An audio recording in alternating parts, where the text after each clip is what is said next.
What's up, everyone? Hopefully, you can hear me. If you guys are tuning in, I'm about to start. I'm late to the game, but Waldo Cortez Acosta is about to fight Shamil Gazaev.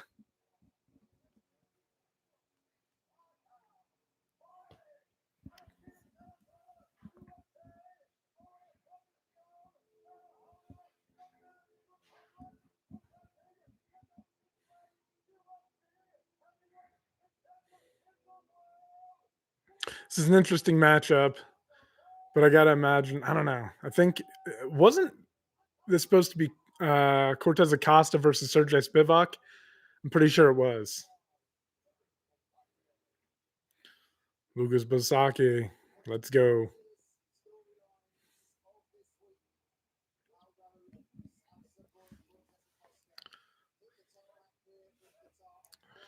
All right, here we go. If you guys are watching along and want to sync up, round one just started, 4:55, 54, 53 on my stream. Gaziv comes out. He's pressuring forward right away. Cortez Costa's offering up a lot of feints, just giving him things to look at. Nice leg kick from Gaziv, and Cortez Acosta returns. Ooh, big overhand. Ooh, swinging big early there. Both guys just barely missing with those shots. Oh, that right hand is nice. I like how he hit it behind the jab. Gaziv looking good, throwing feints of his own. Works the body there. Both these guys, a lot of tension. You can feel a lot of tension in this fight. Oh, nice combo from Gaziv. Cortez Acosta reaching out with the jab. This is a good fight. Oh, nice jab from Cortez Acosta. If he can keep that up, it's going to help him a lot. It'll start to make big. Oh, shit. Oh, damn. Big shot landed by Cortez Acosta. Oh, he's still hurt. He's still hurt. You can just tell by the way he's not putting pressure on him. He's still hurt. Cortez Acosta just putting the jab in his face over and over again. I'd like to see him. Boom. There it is. The right hand. Boom. Oh, he put him out. Damn. What a knockout. Wow. Wow. That was just, I mean, the tide just turned immediately when he hurt him. You could tell as soon as they separated that Gaziv he was hurt. That's crazy. Wow. Gaziv was looking good too. He was throwing combinations and it felt like he was just missing by a hair, just barely missing. And then boom, Cortez Acosta. Look at this right hand. Oh, boom. He caught him just overextending right over the top. Didn't even hit. He didn't even really hit him as hard as I thought. He just caught him so clean. Gaziv overextends. Oh, and then the right hand. He caught him. He caught him good with that right hand that put him out. Little follow up shot. Gaziv covers his face just in time. Damn. Boom. You could feel he was just prodding out with the jab over and over and over again, and then he brought the right hand over the top. Put him out. Not out cold, but out pretty goddamn good. Wow. That's a good fight. Good performance too. I didn't realize Cortez Acosta honestly was ranked so high. Number 5. I don't know how much he gains from beating Gaziv, who was ranked number 11, but still a good win regardless. Wow. Horiguchi submitting Ulanbekov in the first fight. Cortez Acosta just picked up a first round knockout win in this fight. So 2 finishes so far to start the main card off. How about Horiguchi too? How old is he? He's got to be like 35, 36. He's been fighting for forever. He had a brief stint in the UFC, went off and fought for Ryzen, fought for Bellator, and now he's made his way back to the UFC. And to pick up Ulanbekov's pretty good. I'd imagine he was a favorite going into that fight. Let me look up how old Horiguchi is.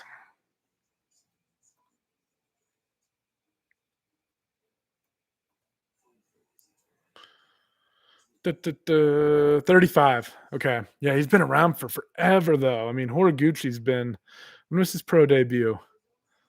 2010. He's been a professional for 15 years. That's fucking crazy. Wow. And then to come in, like I said, against Ulanbekov and do that in his UFC return, not debut, but Very impressive. It's crazy. We only got a couple cards left for the entire year, right? Like we got this one, then we got what? The pay-per-view with Marab versus Jan. And then we got one more after that. Who's fighting in the last card of the year? It's a good fight. I was just looking at it. I have terrible short-term memory. That's no. Devalishvili versus Jan Tuno. That's December 6th. Royval versus Kopp, December 13th. That's a good fight. Giga Chikadze versus Kevin Vallejos is on there. Amanda Lemos versus Jillian Robertson.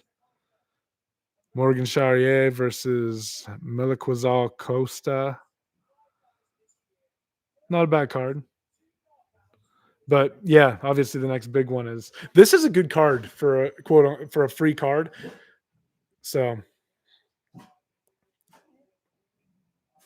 settle down, boys. Dogs are going crazy. Heard something outside. Aries. Hey. Enough. Aries off. Crazy. But yeah, anyway, this is a good card though. I mean, Tsarukyan versus Hooker is a great matchup. I don't know how that fight. Hooker's good, man. But the thing is, Arman just has such good wrestling. And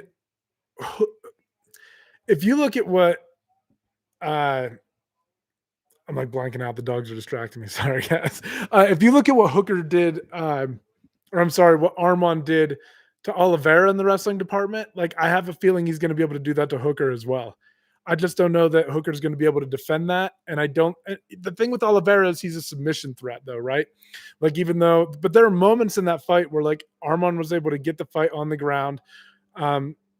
And advance through positions and put Oliveira in danger. But Oliveira is just such a vet and so crafty. But my point is, if Tsarukyan can get the fight to the ground, I don't know that Hooker's going to have that same sort of defensive response. I really think that like the thought of it staying on the feet is very intriguing because Hooker is very violent. He's very long. He's very precise with the striking. He's scary on the feet, right? Like he's a scary dude. But I just feel like the wrestling is going to be on another level from Tsarukyan, and that's going to give him problems. Tsarukyan's just going to be able to get the fight to the ground, and when he gets there, I think it's going to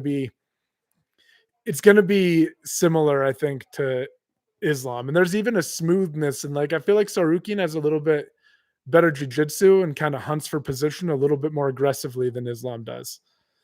Islam's very control-based, which nothing wrong with it. It leads to submissions opening. It's not that he doesn't attempt submissions. He definitely does. But I feel like Tsarukyan's a little bit more willing to not throw caution to the wind, but he takes a few more risks to advance position, and he's very smooth with it when he does. I just feel like when the fight gets to the ground, it's going to be a problem for Hooker if he gets put on his back. Wow. Yeah, Cortez Acosta, though, he has knockout power, man. I mean, he's a scary dude. Boom! That right hand was so clean. Right inside the guard. Drops him. Not much of a guard there to get inside, but he got inside the left hand. Who's the next fight? I didn't do a lot of homework for this card, to be honest. I know who's on it, but not off the top of my head. That's right. Hermanson versus Orobai. Menafield versus Ozdemir. Ian Gary versus Bilal Muhammad. That's a big fight. I don't care what people say. It's just there's so many young prospects. I feel like Ian Gary people are saying like he can't get a title shot with this win, but I think he can. I think if he has a spectacular performance tonight, I think he could do it. Especially because like the thing with Morales beating Brady is that it's a big win. Don't get me wrong, but Brady hasn't held the belt before, and Bilal still has. Like wins over former champions do a lot to get you in front of the public, just in terms of like online. Like people know who Bilal is, even though they might not. Like I know people's perception of Bilal. I don't know. People think different things about him. They think he's boring, etc., etc. But it doesn't change the fact that he is a former champion, and you just get a little bit more like notoriety for beating Bilal than you do for beating Sean Brady. It's nothing against Brady. I think Brady's fucking really, really good. But Morales is definitely now if Ian goes out here and shits the bed, it changes things a lot, right? Like if he doesn't go out and put on a good performance and beat Bilal, if he gets out wrestled, if he gets outworked, if he gets out boxed, it's not that I think Bilal is going to do that, but people sleep on Bilal. Like when he jokes around and he's like, I got hands like Canelo, like I think the problem is that people sleep on him and his boxing is not that bad, right? It's not great, but he does throw combinations and he pressures you and he has enough of a wrestling threat that he can afford to let his hands go a little bit, right? He doesn't have to be as worried about guys taking him down necessarily, right? And I actually feel that in the JDM fight, I bet if he reflects, he probably wishes he would have pushed the issue in the wrestling department a little bit more, I'm sure. I feel like he was willing to stand and trade with Jack and just hunting the takedowns a little bit more aggressively. I feel like might have done him some favors in that fight because Bilal can wrestle. Look at what he did to Leon. Like that is not easy to do to Leon Edwards, right? Especially the confidence that Leon Edwards gained after fighting Kamaru and beating him twice. I think after the first one, he realized he could beat him, right? You kind of have that like swagger going into the second fight. And in the second fight, he did a good job stuffing the takedowns and stuff. So I feel, you know, I just feel that Leon's very good. I lost my train of thought completely. I went on a tangent. But anyway, implications at the welterweight division. I think Morales is poised to get. I don't know if you can give him the title shot after beating Leon though, because Leon also lost I'm sorry. I'm all over the fucking place. I don't know that you can give Morales the title shot after beating Brady because he has never held the title, right? If Ian Gary goes out here and he knocks out Bilal Muhammad in emphatic fashion, I really feel that Ian's going to get the next title shot. He's the biggest name. He lost to Shavkat, but Shavkat's been very inactive. I know that's a big fight, but it just depends on how clean Ian Gary gets out of this one. I definitely think he's in the mix. Out of those young contenders, I think he has the biggest name right now.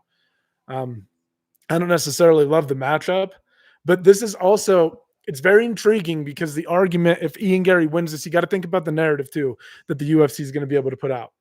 If Ian Gary can go in there and stuff the takedowns of someone like Bilal Muhammad, it's going to make it much more interesting when you try to promote the fight against Islam because people are going to say, okay, look at what Ian Gary was able to do to Bilal. Look at what Bilal did to Leon Edwards, right? This is my original point earlier, like putting everything together. Look at what Bilal did to Leon Edwards, right?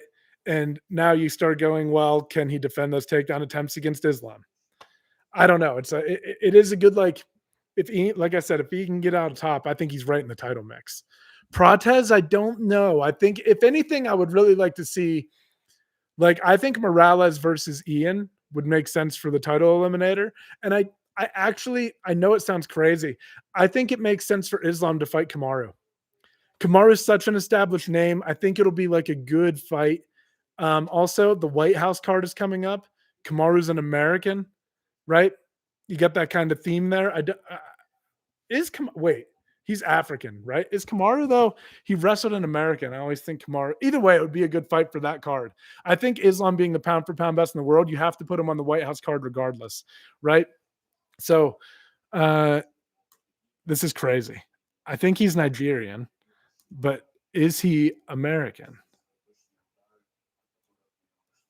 Because he wrestled for America, right? Wrestled in Nebraska. Marty from Nebraska. He's Nigerian American. Okay. Okay, so he came here when he was 8, so he's became a U.S. citizen. I don't know why I didn't know that fucking off the top of my head, but I didn't. Anyway, so I think it makes sense, right? So you have the chance to get the belt back into an American's hands, right? Nigerian American's hands, if you want to be specific, but still, it's a good fight. I think it's probably Ian Gary is a big fight, but is it a White House card fight? Again, it's the fact that Usman has been the champion before. Usman has good boxing and good wrestling. You know, Usman's a little bit older. He's been through the knockouts and stuff, but I'd like to see it. I think it's a good fight, and it's good to get Usman now as opposed to when he gets even older, right? Like if you want that fight, if you're Islam, it's good to get it now and then start knocking off some of these young contenders and let them kind of sort it out amongst themselves. This was kind of too, like if you're Islam, you want to manage risk a little bit, right? Like if you feel that you're a better wrestler than Kamaru Usman or just a better mixed martial artist, like I said, you want to go out and get that win over a former champion who has a fucking amazing resume, one of the best welterweights of all time, before you give a contender a chance. And that's where I felt like Sean Brady really made a mistake in his in taking the Morales fight. Because I just feel like you fought down in the rankings after beating Leon. Leon was still ranked number 4, guys, last weekend. You just beat him and you moved down to fight the number 8 guy, and now you're letting him like propel himself off you. Not that you should look at every fight like you're going to win. And I understand taking the fight, and I respect Sean Brady for taking the fight. But it's like if you're learning from that lesson, if you're Islam, I wouldn't give someone like Morales, who is so fucking dangerous, a chance right now. I would let the division work itself out organically. And I don't know if Islam thinks like this. I'm just saying how I would be thinking, right? But I would let it kind of work itself out and let those young contenders thin the herd a little bit, right? Like maybe if Ian can go out and beat Bilal, maybe he is poised for a title shot, but maybe you do Michael Morales versus Ian Gary for the title shot and you let Islam fight Kamaru on the White House card. That's my thoughts. Welterweight's very interesting, though. That knockout that Prates picked up over Edwards is a big deal because, man, you don't really do that to Leon Edwards, right? I know like Diaz dinged him and stuff, but Diaz is a good boxer. And he's kind of tricky too, right? And it's like a mixed martial arts fight. He's able to mix all his jiu-jitsu and stuff in. Diaz is slick with it. People just, I think disrespect Nate a little bit. Nate was so good. Nick was so good too. The Diaz brothers were fucking so good. Good jiu-jitsu, good boxing. It's kind of an interesting base that they had built, right? Because they're not really wrestlers. They're like boxers and jiu-jitsu artists. Normally, if you were going to build a base, like normally I feel like the two kind of things that go hand in hand are boxing and wrestling. I think of like Frankie Edgar. I think of Habib. Normally those wrestlers, it's weird. It's like they spend so much time driving off their legs and stuff, but they don't have that same sort of dexterity when it comes to throwing the kicks. That's actually something that I think on the main card or the main event tonight, Tsarukyan he's very dexterous. He's very flexible and he's very dexterous. And I think he's got a very unique blend. He's a very complete martial artist.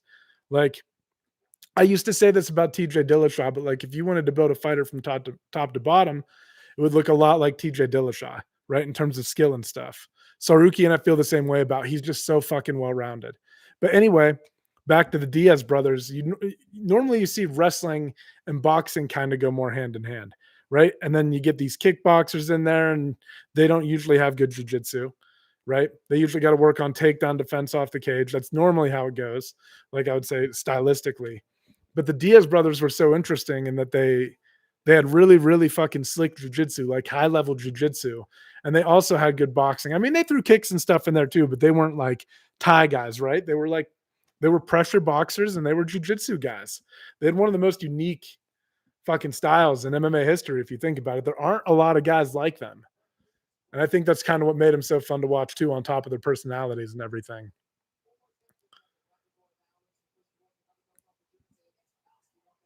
I do wish they would speed these cards up a little bit.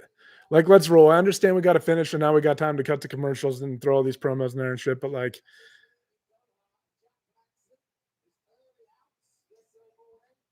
let's move it along.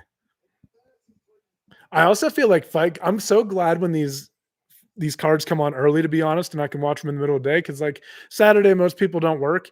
And when they're on at night, it's like, man, I like to wake up and like drink some fucking coffee, chill, read a book on Sunday morning, right? Like to kind of take it easy, clean the house up a little bit, And when you got to stay up till fucking I am lucky. I shouldn't complain so much because I'm on mountain time and it starts at 8. So it ends at 11. I go to bed at midnight. That's really not that bad. But on the East Coast, it's terrible. Like it'll end at like 1:30 their time. And I'm like, holy shit, cutting into the whole next morning. I can't bounce back like I was like fucking 20. I got to get like 8 hours of sleep. All right, here we go. Hermanson versus Orobai. This is going to be an interesting fight. Orobai's good. But again, this is where that veteran experience comes into play, though. Like, you can't sleep on Jack Hermanson.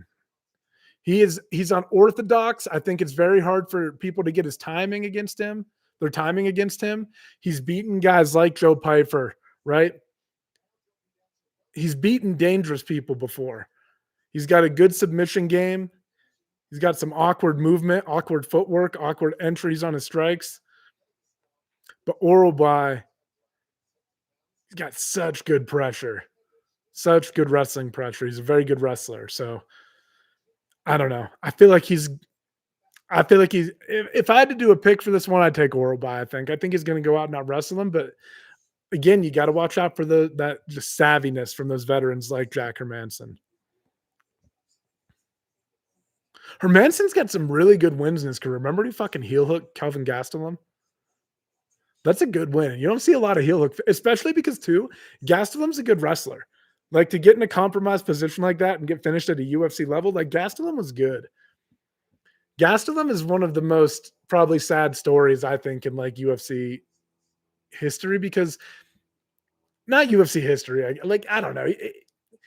It just sucks that he never really accomplished what I felt like he was capable of accomplishing. Like, I think if Kelvin Gastelum in his prime could have gotten his nutrition under control and everything at 170 pounds, I think he could have been a world champion. His hands are so fast. He was a good wrestler. Look how competitive his fight with Israel Adesanya was. I mean, he was right on the verge of winning the title at 185, despite always being the smaller guy in his fights. I mean, tremendously talented. He just couldn't get that aspect of his game under control. And then didn't he miss weight at 185 pounds too? I mean, come on, Calvin. What are we doing here? But in terms of skill, Kelvin Gastelum, if he could have fought at 170, would have been one of the best in the world. So fucking good. So good. His hands were so fast. He had a great read on distance and range management. He just had good timing. He had everything that you needed to be a world champion. He really did.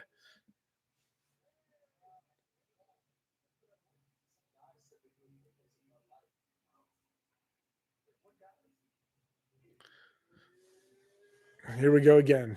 You know, it's kind of crazy how many ads they throw at you too. Like that's why I guess I get kind of pissed when things aren't moving along because I'm paying directly for the streaming service. You know what I mean? Like, and I don't like when you have a UFC card, I guess they still push the ads in. I don't think there's an ad free option that you can buy because we have like ad free Hulu and shit. But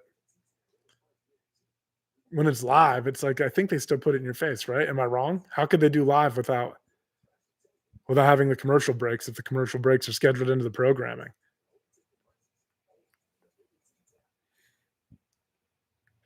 I am excited for the UFC to move to Paramount because I don't know. I guess they've said that they might do pay per views once in a while, right? But for the pay per view model to basically disappear is going to be amazing. That to me is worth it because you're dropping so much money now. I mean, if you figure a card costs $80 now. I remember when it used to cost 50 and it was like upsetting how expensive it was then. But $80 is so crazy. I mean, you figure it's $80 on top of having to be subscribed to the ESPN service, right? Like you got to pay for ESPN Plus to watch the fights. So you have to pay for the streaming service. And then if there's 10 pay-per-views a year, you've just dropped $800 on UFC fights for the year. Just to be a fan. Just to be a fan on top of the money that it costs for ESPN Plus. And I don't even fucking want ESPN Plus. I have nothing else that I watch on there, right? I have nothing else that I watch on there except for UFC. But I'm forced to subscribe to it and pay for pay-per-views on top of it. So say it's $20 a month. You're paying almost $1,000 a year just to be a fucking fan. So if they switch to a streaming service, even if I have to pay $20 a year, I'm probably saving $500 over the course of a year if I don't have to pay for pay-per-view. Think about that. That's crazy. I understand there's a cost to everything, like to watch live sports, right? Even on your local net. Like I understand all that. You have to pay a little bit for it, and that's why I'm willing to pay for Paramount for the streaming service. And I'm pretty sure they got South Park, which is a fucking added bonus. But just crazy to think about. That's why streaming's so popular too. Like I I don't understand. I don't understand going after these people so hard and trying to shut it down because A, I don't think you ever will shut it down. And B, people sometimes you just that's $1,000, like I said, a year. That's a lot of money. Like people cannot just drop money like that. And it sucks because you're segregating a fan base, right? I don't know. I mean, the more accessible it is to everyone, I think the better. That's how you grow. That's how the NFL and everything is so big, and they own a fucking day of the week, right?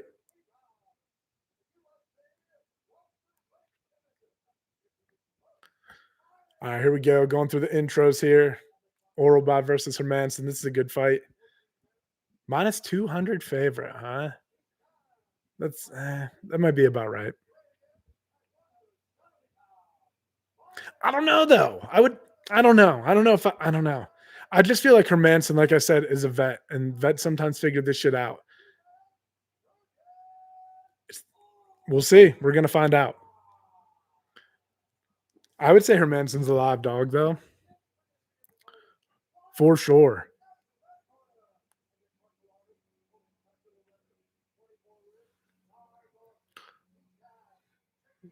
2 and 3 as a dog. Yeah, he could do it though. He could do it, right? He's in the mix. Plus 160. I think that's worth it.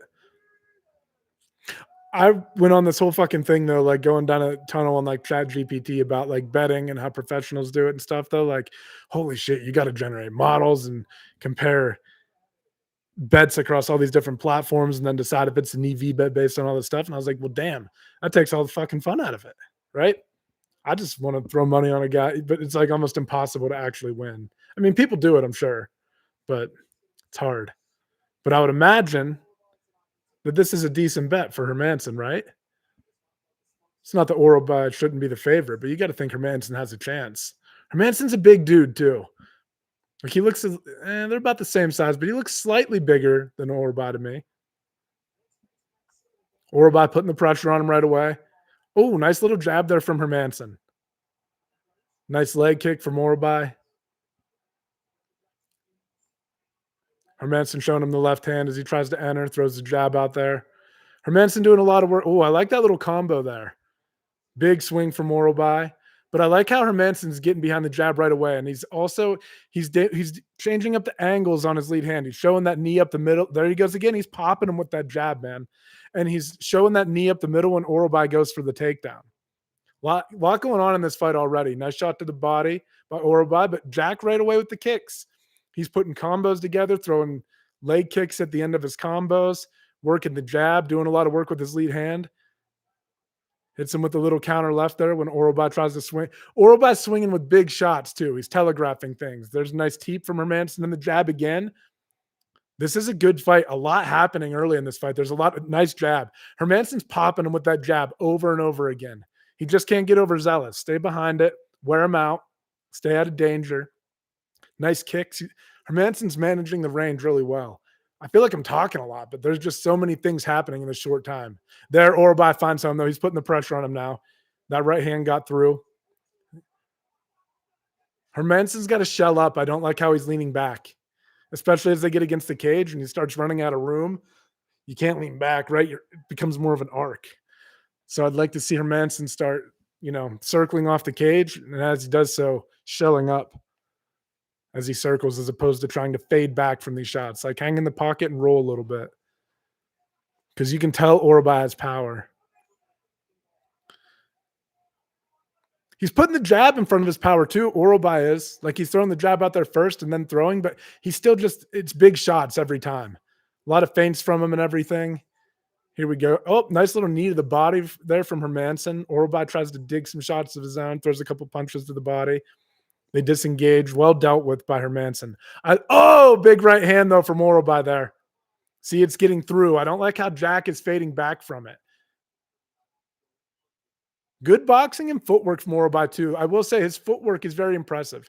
He's constantly cutting Jack off. He's not letting Jack get ahead in that department. Jack was doing a better job. Oh, he folded him. He's out cold. Wow, Oral with a big win. Jack looked great early. Early on in that fight, Jack looked really good.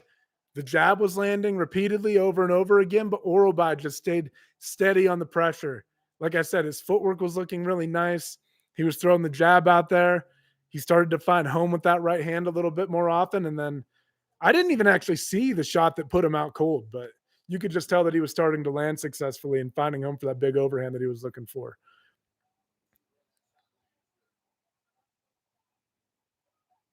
Oh, right on the ear. He just went right over top of the guard, and it shut the lights off immediately. Oh, that follow-up shot's nasty too.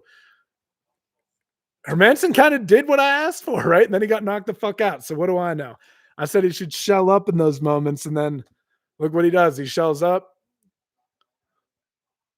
boom, and he just caught him right behind the ear and put him out cold. Wow, big win for Orobai. Well, that answers the question of if he deserved to be the favorite, right? I kind of thought you got to think though, like that power, it's going to be most dangerous in the first and like midway through the second round, probably. So Hermanson, you know, he had to keep. He would have had to have kept that pace up, and Orobai did a good job of staying on the gas, but not overexerting himself and wearing himself out. Right, like he was missing with some of his shots at first, but he just looked. His energy expenditure was right on. His timing, his distance management, his footwork, his pressure. That's a very complete performance from Orobai and a good way to fight his way back into that one after dropping the beginning part of the round. I think looked like Jack was kind of getting out ahead, and he just kept on it and kept on it and kept on it. A lot happened in that fight. Pretty action packed for how short it was. So now we're 3 for 3 for finishes so far. So this has been a pretty exciting main card for the most part. Just a lot of fucking ads in between.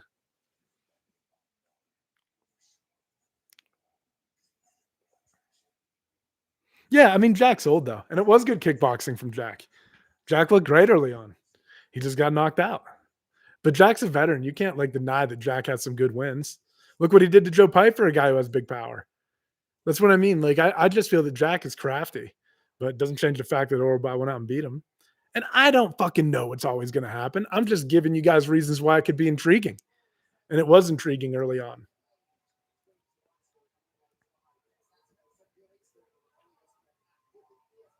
Who's next? Ozdemir and I think Alonzo Menafield, right? Yeah, big win for Orbai. He's 15-2 now, I think, right?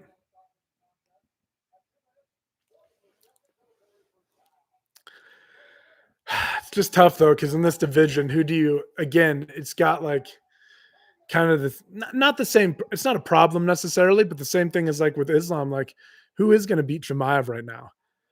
I mean, you're talking about a lifetime of wrestling experience, and it's just hard to see any of these up and coming contenders really posing a threat to him right now. The only thing I will say about Chimaev that bothers me though is he's more inactive. Like I'd like to see way more out of him.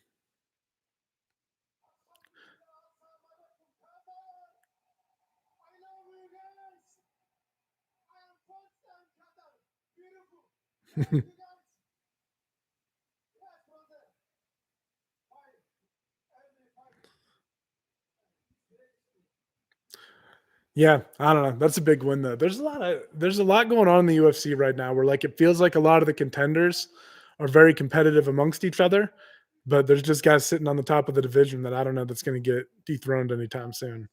170 seems pretty locked up by Islam, 185 by Chimaev, 205. I don't know. It feels like Pereira's division, especially since he got Ankalaev out of there, you know, in dominant fashion in the rematch. 205 is weird because it started off as the UFC's flagship division, right? I mean, think about all the great fighters at 205, right? Chuck Liddell, Quentin Rampage Jackson kind of started off as a big selling point for the UFC. And, you know, I don't know when exactly it started to fall off, kind of as Daniel Cormier, I guess, started to get older, right? And like guys like Rumble started to leave. That's like what I think about as being the last great era of 205. And now Pereira is a different animal. I just don't know that the same type of competition is there. Like I don't this is what I mean. I love Pereira. I love watching knockouts and stuff. And people get upset at me online when I criticize like when they were comparing to him to Habib, I was like how I just didn't understand it because when I look back at the history of the 155-pound division, I don't know if there's a single fucking fighter that beats Habib. I don't think there's a single fighter that beats Habib at 155 pounds that I would be confident putting my money on. And I just didn't feel that way about Pereira. right? I feel like John would have beat him. I feel like Daniel Cormier would have beat him. I feel like Gustafson in his prime would have been a really good fight. I just think that we're in like 205 is in a massive lull right now. And I don't think he's faced the same level of competition even now. And MMA evolves and everything, right? Like normally I'm the kind of guy that's like, well, I feel like, you know, the most modern champion is normally the best champion because MMA has evolved as far as it ever has been, right? But with 205, I don't necessarily feel that way. Like Daniel Cormier brought tried and true wrestling, right, into that division. I think he gives Pereira all kinds of problems. I think John Jones gives Pereira all kinds of problems. The fights there just aren't as exciting. I don't know. They're exciting because Pereira's in them. You got guys like Jamal Hill up there too. I think they make things entertaining, right? Like I like Jamal Hill. Jamal Hill's got power, but do I think he's nearly as technical as or precise as Alex Pereira? No. I feel like Pereira wins that fight like 10 times out of 10, to be honest. 9 out of 10. It's not that Jamal couldn't land, but I just feel like in terms of technicality, Pereira's just the better fighter.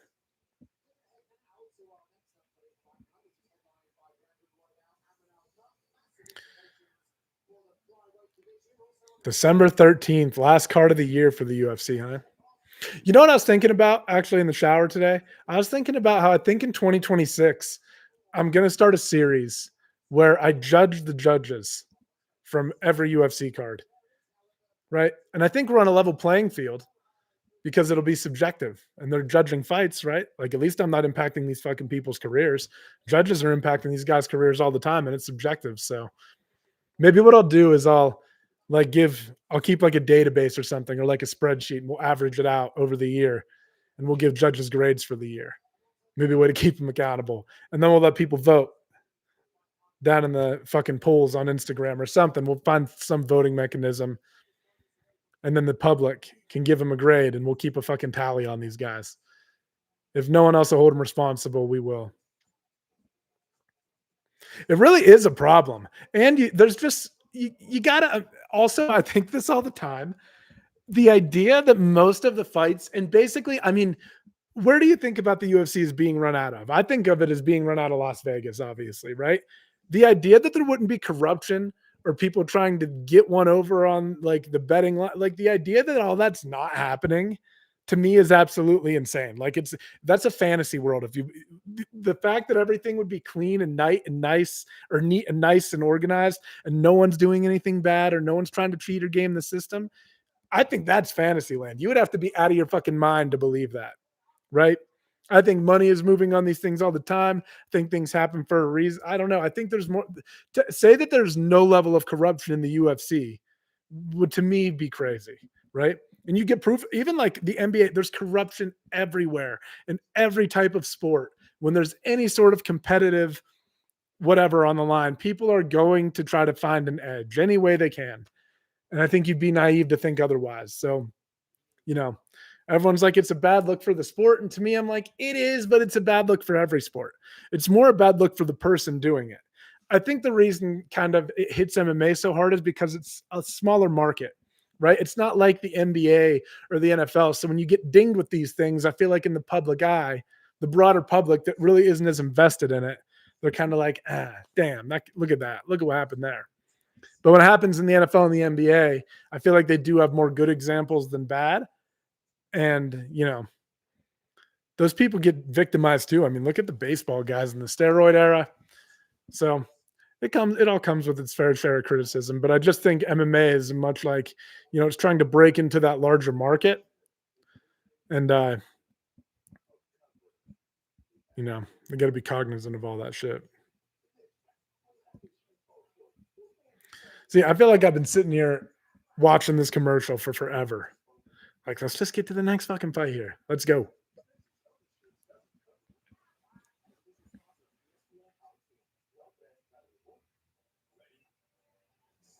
I gotta think about. I haven't eaten yet. I have like nothing fucking here to eat. I gotta get groceries. I gotta think about ordering food.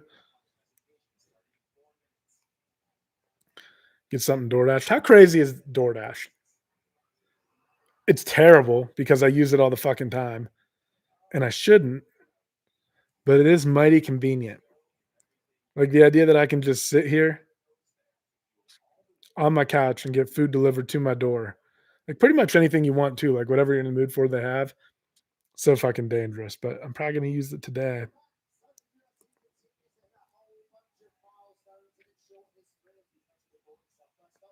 I might wait though, because I actually think I don't know. Last night, I've been trying to so I had ACL surgery recently, so, like, I'm doing, like, nothing, right? I just started being able to walk without my brace on Thursday, so I can actually get out, take longer walks and all that good stuff just within the last couple of days. But, I've gotta watch what I eat because I'm so used to, like, relying on when I go to jujitsu, I don't know how many calories I burn, but you're there for an hour and a half. You're working, like, 45 minutes of technique, but you're still moving, there's some breaks in there, and then you're ending off with, like, you know, maybe, like, 40 minutes of rolling by the time breaks are factored in, it's all said and done. So I was so used to, like, as long as I took it easy for breakfast and had energy going into the day, I could kinda eat whatever I wanted and still, you know I mean, I still put on weight over time, but I started going to jujitsu less and less as my knee started bothering me more and more as well. So anyway, my point is I'm fucking sedentary right now. So I got to watch what I eat. And last night I got I don't know if it's like a Denver thing. It might be like nationwide or it might have spread to different parts of the country, but we got this place called Illegal Pete's and it's kind of like Chipotle, but in my opinion it's better than Chipotle. So I got that last night. If I had to rank like the Tex-Mex places in order, they don't have it out here, but I think Moe's Southwest Grill is top tier for that like style of like fast food Tex-Mex. Moe's Southwest Grill, my absolute favorite, best queso. They got that hot sauce. And it's not even that I think their ingredients individually are better than Chipotle's because I've gotten a bowl from Moe's and I don't like it as much. But if I'm going to get a burrito, Moe's has the best burrito hands down. What is? I think it's a Joey bag of no home wrecker. Home wrecker.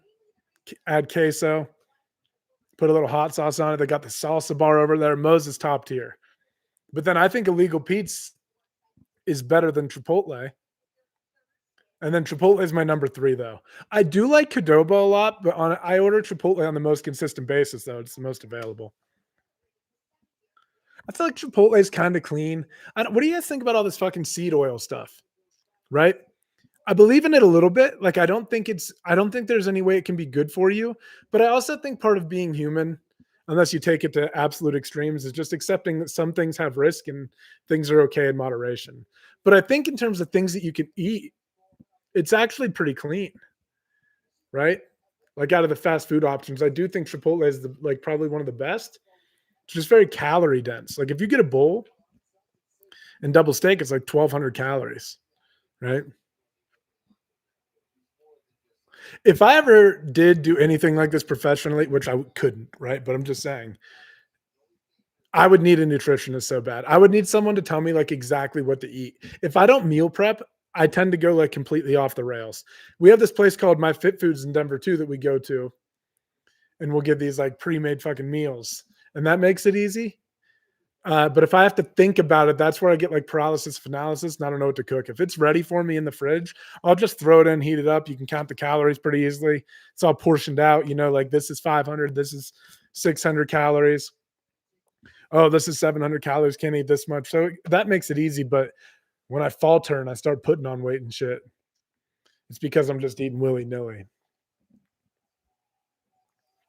Ozdemir versus Menafield. There's a lot of fights on here where I feel like I don't know though. Both of these guys could knock each other out. Like these are two guys who are dangerous. If I had to pick the more likely guy to knock the other one out, I would say it's probably Menafield. I feel like because of the way he stays in his stance and throws power, that he has more potential to land that shot. But I think that Uzdemir is a better fighter overall. I think he's probably a little bit better of a wrestler. He mixes things up a little bit more, but he does leave some openings. Both of these guys do. And I feel like sometimes Menafield at these higher levels, as he's fought up and up in competition, I feel like he's had a little bit more trouble landing some of those some of those shots. Like I feel like he has a little bit of trouble finding his distance and getting his timing and everything down when he gets up to the higher levels in the UFC. So we'll see. We'll see. This is a pretty good matchup at 205.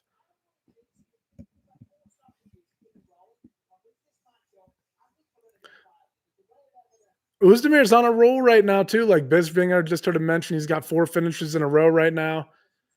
Ozdemir's good.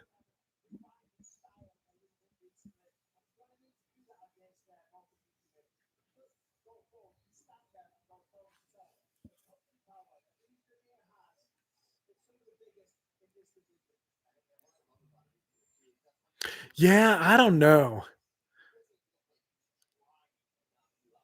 I don't know. I would say it was, I wonder, I didn't really look at the odds for this either.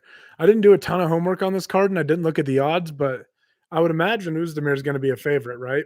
He's just got way more experience against these high level guys than Menafield does. Menafield hasn't really been able to crack that, like, you know, that area where he's bouncing into the, like, where he's even threatening the top 5. It feels like he kind of gets turned back when he gets there. So we'll see how this fight goes. Wow, I don't think about Menafield as being 38. That's crazy. Yeah, Menafield's a big underdog in this one. Understandably so. Ozdemir's going to have the height advantage. It says Menafield actually has a reach advantage now. It's always interesting how the stats and stuff add up. Like maybe it does on paper, but more important is how you manage that reach and distance, right? Like a guy with a shorter reach on paper could do a much better job of managing the range than somebody who has a longer reach than him, and then he'll appear more lengthy and to have the advantage in that department. Not saying that the attribute itself doesn't help, right?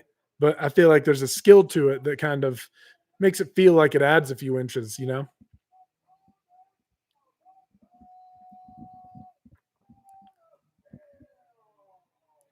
Menafield looks great for 38 years old, though. He's shredded. Ozdemir looks pretty lean here, too, though. He looks like he's in shape for this fight.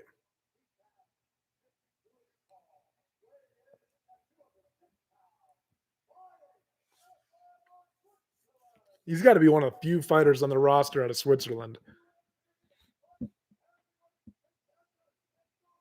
There's so many guys on the roster and from so many different nations and everything. It really, the beautiful thing about the UFC is like with the NFL, it's especially like you are starting to see guys like Jordan Mailata from the Eagles, right? I'm a big Eagles fan, go Birds. But Jordan Mailata's from Australia and shit, like came in through the rugby scene and stuff. So like, but there's it's much more like an American sport, whereas UFC really is global. It is much more like soccer in that sense. I see what Dana says, like when he wants to market it and get it that big. It's not inconceivable. People love to watch fighting. The White House card is going to be a big step in that direction. It's going to be in the public eye, whether people like it or not. Wow, big. I got to stop rambling. Big left hand just landed from Menafield there. Ozdemir's on the pressure right away. Throws a nice little kick there. See how Menafield just kind of like hands up. He hunkers down in that boxing stance a little bit more, though. Nice little combination there from Ozdemir. Oh, he's letting his hands go here. Menafield just kind of rolling with things right now. Got out of it relatively scotch-free. Ozdemir back on the pressure. He's doing a good job of keeping Menafield behind the black line. But this is what you can do to Menafield, and then I feel like if you get reckless on the way in, he can sting you, right? He's doing a good job, Menafield is, of moving laterally, right? Of making Ozdemir kind of like he's trying to dictate the footwork there. I like the lateral movement against the cage, making it harder for Ozdemir to cut him off. Uzdemir's still pressuring though. Oh, nice knee up the middle. He just missed with that. He might have clipped him with it. Just missed. Nice leg kick from Uzdemir. Oh, see, Menafield swinging big now, swinging big wild shots, like big overhand right there, missed. Uzdemir seemed to have a pretty big beat on that right hand. Another step in knee landed. Menafield doing a good job rolling here, but Uzdemir just letting combinations go and getting through. He's going to put him out. He's out cold. Wow. Wow, he's still hurt. He falls into Mark Goddard's arms. A fucking trust fall right into his arms. Wow, big performance from Uzdemir. That's 4 for 4 now. This has been a great card so far. 4 fights, 4 fucking finishes. Wow. Menafield just he was too defensive, man. He got put on the back foot and he stayed there. I was gonna say as right before Uzdemir knocked him out as he was pressuring him, like I like the lateral movement and it gave him paths to exit, but he never tried to reestablish the center of the octagon and he just kept giving Uzdemir opportunities. Big step in knee started this combination off, and Uzdemir just started letting his hands go. He's just got combinations. Uppercut gets through there. When he started coming up through the guard, he started kind of hurting Menafield, and then he came over the top of the guard to finish it off as Menafield kind of got stunned by those uppercuts. That was fucking crazy. Again, man, just Uzdemir's solid. Uzdemir's very solid. He's 5 in a row now, 5 finishes. No time, huh? No time at all. Good win. Good win for Uzdemir. Just keeping the momentum rolling, keeping relevant in that kind of like top 5 conversation, especially in a division that feels a little bit older. Like Pereira is what, 36, 37? I think Pereira's 37. I feel like Pereira, what do you guys think is going to be the White House main event? I feel like it's going to be John and Pereira. And I also feel like John has been really putting pressure on Dana just through his social media presence. Like he's constantly advertising, like, and alluding to the fact that the fight's going to happen. And I say this about John all the fucking time, but John has managed his career so well in terms of fight selection, and choosing to not fight Tom Aspinall was a great career decision, in my opinion. In hindsight, it's going to look good because look at how competitive the fight between Tom Aspinall and Cyril Gahn just was. Like you could make the argument that Cyril Gahn was getting going and he was winning that fight in the striking department and everything, right? That's how I felt about it. I just realized I've been looking at my laptop instead of the camera, you guys. So I feel like what was I saying? Just started getting rolling. We were talking about 205. My mind's been all over the place today. I think it's because I haven't eaten. It'll come back to me at some point. I keep losing myself in the middle of these fucking rants. John versus Pereira at the White House. I think that's the fight that's most likely to happen, right? Oh yeah, Tom Aspinall and Cyril Gahn fighting. It looked like Cyril had an advantage in that fight, and for John now it looks good because John went out and dominated Cyril Gahn, took him down, guillotined him, got him out of there, like dealt with him like it was light work, right? And it seemed like Gahn was giving Aspinall some of these problems, and now I think it makes people go, was John running away from Tom? I don't think that impression is as strong anymore, and I think that Pereira regaining the 205-pound title where John used to reign, and the potential for Pereira to become a 3-division champion, like those kind of stakes on the line, and the greatest fighter of all time. Say what you want about him being a drug cheat. I don't care. Greatest fighter of all time, and he's American. You have to put them on the White House card. You have to. And I think that John, again, just thinking about how he manages his career, he's cast a little bit of doubt on the greatness that Tom Aspinall is. You know what I mean? He's kind of put a little dent in that with the most recent things that have happened. And now it feels like the biggest fight is between him and Pereira, 2 of the biggest stars in the sport. I think it'd be the biggest fight of all time. It just seems to have more allure, and I think it's a more favorable matchup for John. Because if I'm being honest with you, I think John absolutely smokes Pereira. Pereira could catch him and knock him out if he, but John's wrestling is just so fucking high level, right? Like you don't take Daniel Cormier down and just deal with him the way he did. John is so good. John is so fucking good. Pereira's good too, but I just have a feeling that John wants that fight more than he wants the Aspinall fight. And I think the UFC should give it to him. It'd be a great retirement fight for him too, to fight at the White House, all that stuff. I just think all the ingredients are there. Now we just got to put the fucking recipe together. But Dana's saying that like John's never going to headline. You can't trust him to pull out. It's all true, but like it doesn't change the fact that if it does happen, it's a fucking massive fight. John versus Aspinall would be a big fight too, especially because that whole like story with like the Revolutionary War and shit. Like it's on America's birthday. You got America versus fucking Britain. You know what I mean? Like that whole concept is there. But I think John wants Pereira.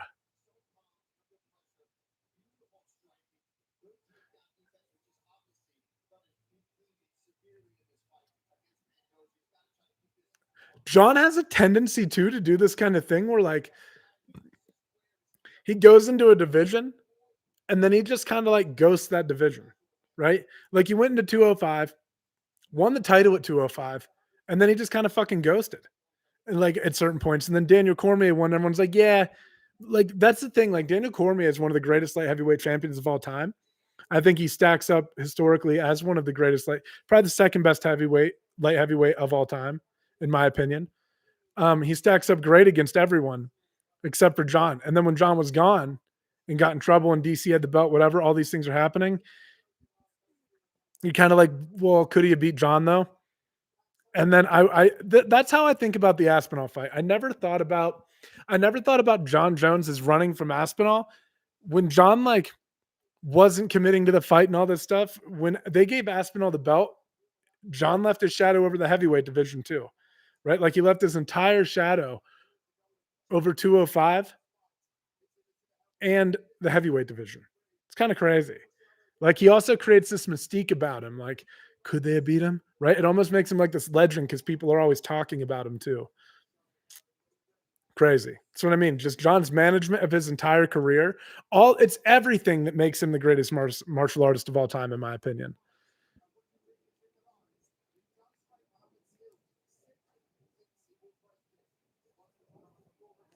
Ian Gary versus Bilal Muhammad next. I am excited for this fight. I want to see how Gary looks against a former champion. I know Bilal's a little bit older now, but we were talking earlier about how Bilal, he can still pressure box, right? He can still throw his hands. You can't sleep on his striking. Do I think he's as good in that department as Ian Gary? No. I mean, I don't. No. But I do feel that he has good striking. Underrated striking, I should say. I'm not even saying it's the best, but look at what he did to Sean Brady. I mean, Brady was able to, or I'm sorry, Brady landed some big shots in that fight, and Bilal was able to absorb them. But Bilal just kind of pressured him and outboxed him, you know? And I think his striking, I think Leon Edwards slept on Bilal's striking a little bit too. Got to be careful, man, especially against these world champions. That's how I felt about Edwards going into the protest fight too. And you saw glimpses of it in the first round, right? Like you saw, we're like, oh man, look at Leon. He's coming straight out. He's controlling everything. He gets to the back, right? He's looking good in that first round. And then Protest just fucking laid him out in the second. But he looked good to start things off. You got to be just former champions. They have this way of winning, right? Like they know what it takes to get over that final leap. And we haven't, or that final, like, whatever you want to call it, obstacle, whatever that it takes to become the champion. And we haven't seen Ian do that. That's why beating former champions gives these prospects so much confidence, I think. That's when they start really going like, okay, I just beat a guy who really did accomplish it. And they gain confidence in themselves, you know? It's important. These are important fights for guys like Ian Gary because it's important either way. Even if Ian Gary were to lose this fight, he's going to realize what it takes to get over that hump, right? And not even that Bilal is necessarily in his prime. Like I said, he's 36. You don't know. Could go out and look great, but he'll know what it takes in terms of the work ethic, what that pressure feels like when you're in there with someone who has accomplished it. It's important. It's important to feel that win or lose for Ian Gary tonight. So I think that my thing about Ian Gary is I feel like he's in a position where he's so good. When I realized Ian Gary was really fucking good is when he fought Danny Rodriguez. Rodriguez is slick, man. He has good boxing, and I mean, they didn't even look like they should be fighting each other. Ian Gary made him look like he had never fought before. It was kind of fucking crazy. And that's when I was like, damn, Ian Gary has a very bright future. Say what you want about him, all that, whatever. He has a very bright future in the UFC. Even if he loses tonight, his future is still bright. And it's such a low risk fight for Ian Gary. Again, you want to talk about selecting your fights and being selective about them right here. You know that, like, even if you lose, you're probably just going to get wrestle fucked for 25 minutes, right? It's not like it's not that Bilal is incapable of doing it, but the odds of him knocking you out, like just looking at it statistically, shit doesn't add up. Like he's probably not going to finish you. You're not going to go out and get highlight reeled in a way that's going to make potentially change the trajectory of your career, right? If you lose, it's just basically a learning experience, and you got to make some improvements likely in the grappling department. You'll see how far behind you are there when you fight someone like Bilal, if you are at all. But if you lose, at least you didn't get put in the fucking, you know what I mean? You didn't get put in the shadow realm. Like the odds of somebody knocking the other one out, the odds of Ian Gary knocking Bilal Muhammad out are so much greater than Bilal knocking Ian Gary out. But again, I'll tell you what, I understand that he's getting older. And Ian Gary could very well be the guy to kind of change this. But Bilal has a good chin. Bilal has a good chin, man. He really does. He can take a shot. And at some point, I know it goes for everyone. Maybe it goes in this fight. But Bilal can eat a few. And I think it's because the reason he can is because he keeps everything in front of him. Bilal has good footwork, like I said, good pressure boxing, and he sees things coming. I think that's the important part, right? I feel like Bilal sees things coming, and that helps him out a lot.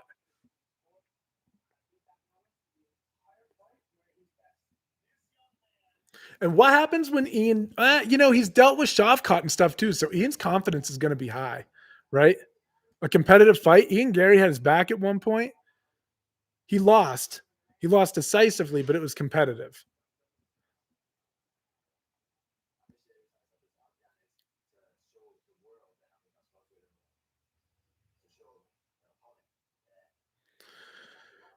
It's very interesting that Bilal has developed kind of this relationship with these guys at 170 because I think though, like Habib and the team kind of understood maybe the trajectory for Bilal's career and that it might be very hard for him if he did lose to Jack to get back to the welterweight title. Like his path would then go through guys like Ian Gary. I wonder if they kind of foresaw all that.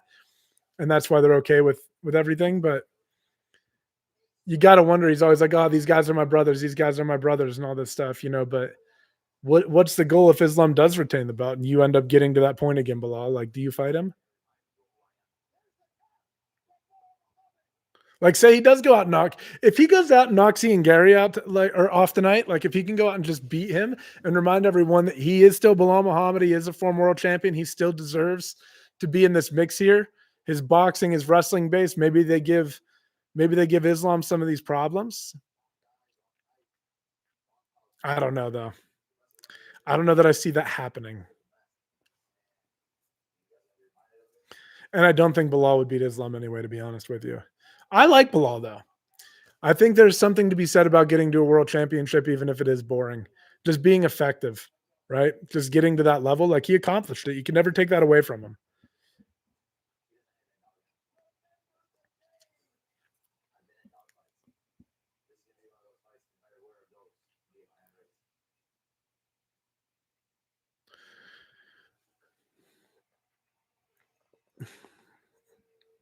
Man, these cards do. You know what's funny though? Is when you're watching it on TV, you're kind of like, all right, it's taking a while to go through everything. But when you're at a fight, and part of it I think is because I'm drinking.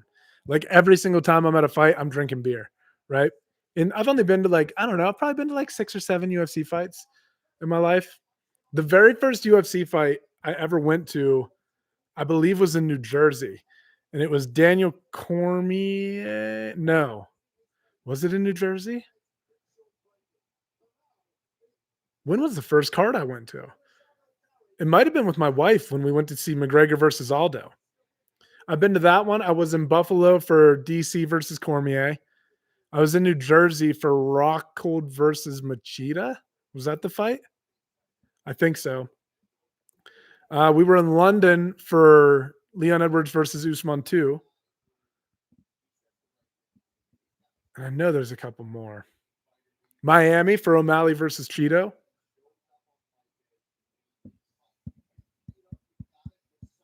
I know I'm missing one or two. But anyway, I've been to a few, but when I'm there, I'm always drinking beer. And time like flies, I feel like when you start drinking beer. And you got to go out to piss all the time and stuff, and you're trying to rush out in between the fights. And then you're trying to decide, like, because I'll go for, if I go, I'm going for the card. Like if I'm gonna go watch live fights, I love watching prelim fights live. It's quiet, you can hear everything.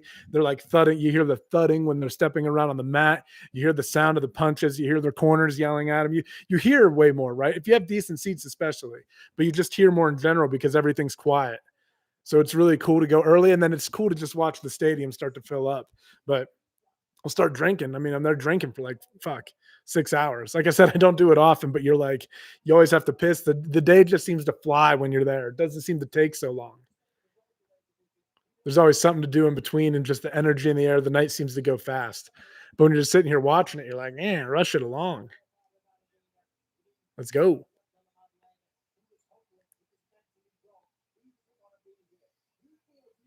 Oh, Detroit. That was a big one. I was in Detroit for Holloway versus Aldo, and I got to see Francis Ngannou knock out Overeem.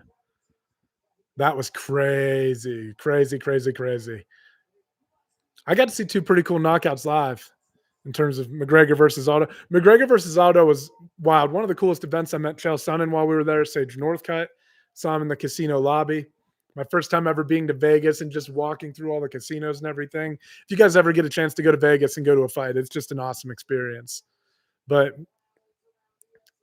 uh, yeah, Aldo versus McGregor, and oh fuck! How about I've seen the other knockout I've seen when we first moved to Denver.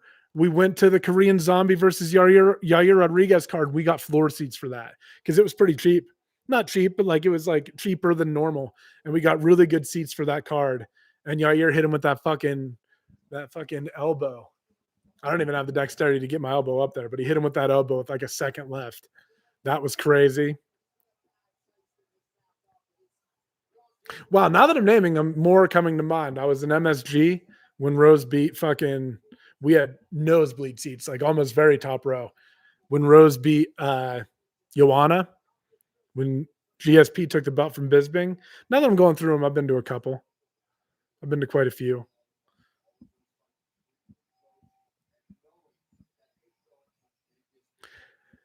You're really paying like if you don't have good seats and you because like you can see them down there when you sit in the nosebleeds, but you're watching the screen a lot.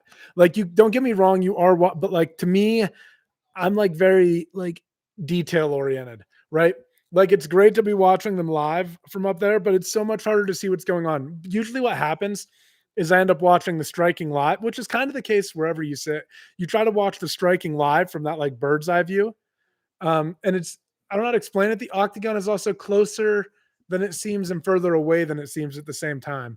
But anytime they go on the cage or the angle changes, you got to like look up at the screen to really see what's, especially when they're grappling, like when they're wrestling. I can't tell what's going on from that far away. And I've oftentimes actually thought about taking binoculars. Like I have a good set of hunting binoculars. I've thought about taking binoculars to the fight. I saw this old motherfucker at we went to the Nebraska versus Michigan State game. A lot of fun just a few weeks ago. And this guy was fucking watching the game on his binoculars. And I thought, that's the way to do it. No shame. He had a fucking he had a radio and like a walkie. He had like a headset on. So he was getting an alternate like audio stream, like fucking super fan, dude. Like he was getting the like radio call probably of the game or the broadcast of the game in his ear while being at the game live, looking through his binoculars. He was fucking committed. It was admirable. It was cool. But I thought to myself, do I want to go through the humility of doing that at a fight? Do I want to go through the humility of taking the binoculars in and just the burden of carrying them the whole time? And people be like, what the fuck are you doing? But it would be a better way to watch the fight. Maybe I shouldn't let public opinion sway me so much. Just go in there with my whole fucking chest harness I use for hunting.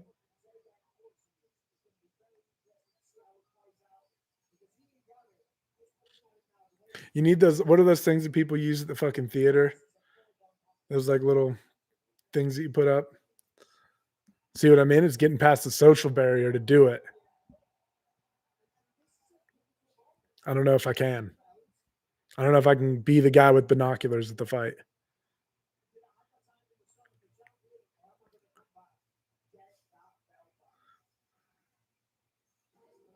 Ian Gary over dapping up the corner. I'd say, get the fuck away from me.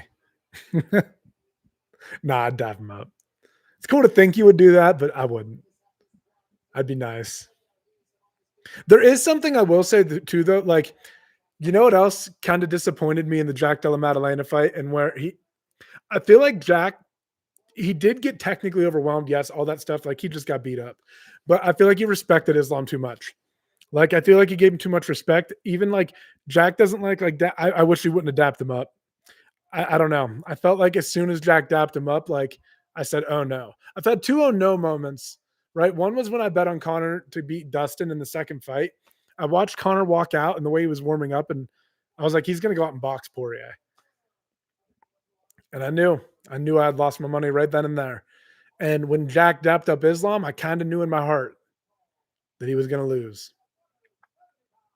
All right, Ian Gary, ranked number 6 right now, taking on Bilal, the former champion.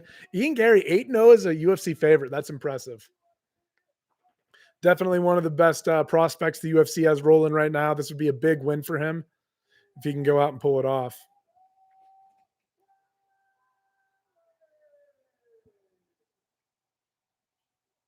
Little fucking head-to-head action for Bruce and Ian.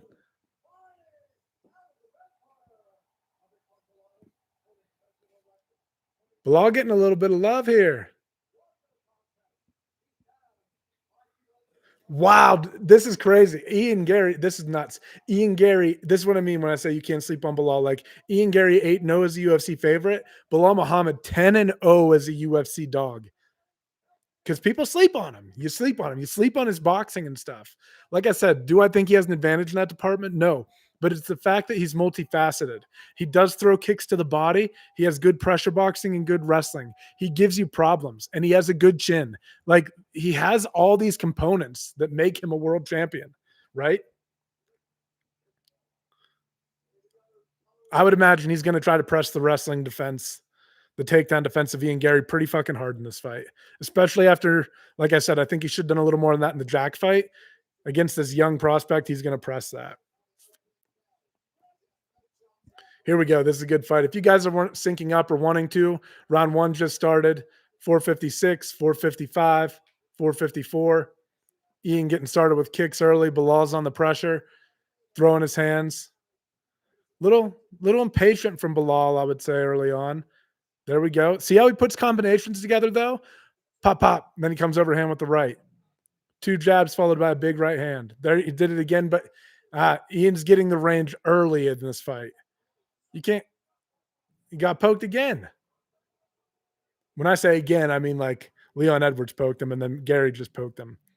I will say though, early on though, Ian is already dotting him up, and he's getting his reads very, very early. Everything Ian is landing so far has been very clean.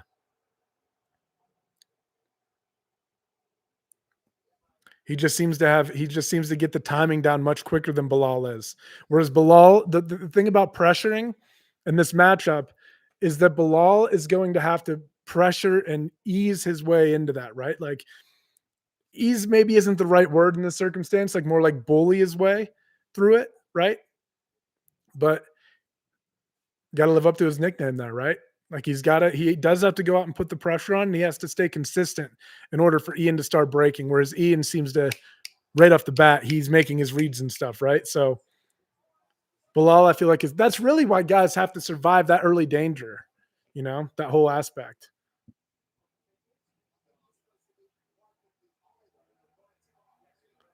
What is going on here?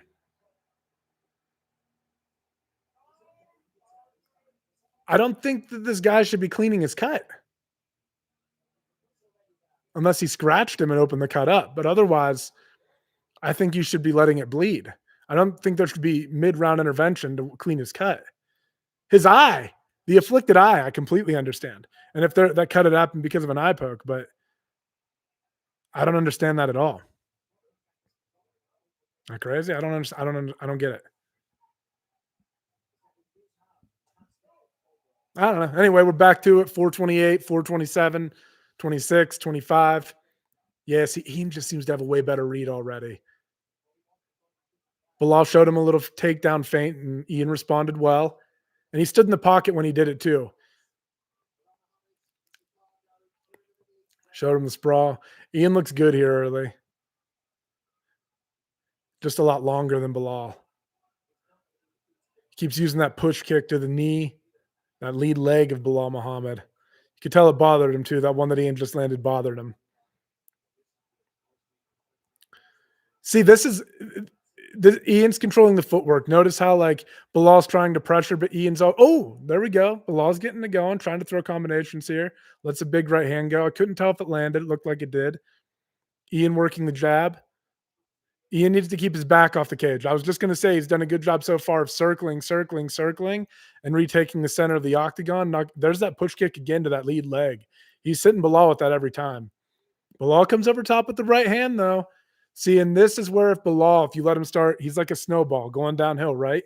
If you let him start gaining momentum and pressuring you, there it is. There's the right hand again. See how Bilal's slowly working Ian back against the cage?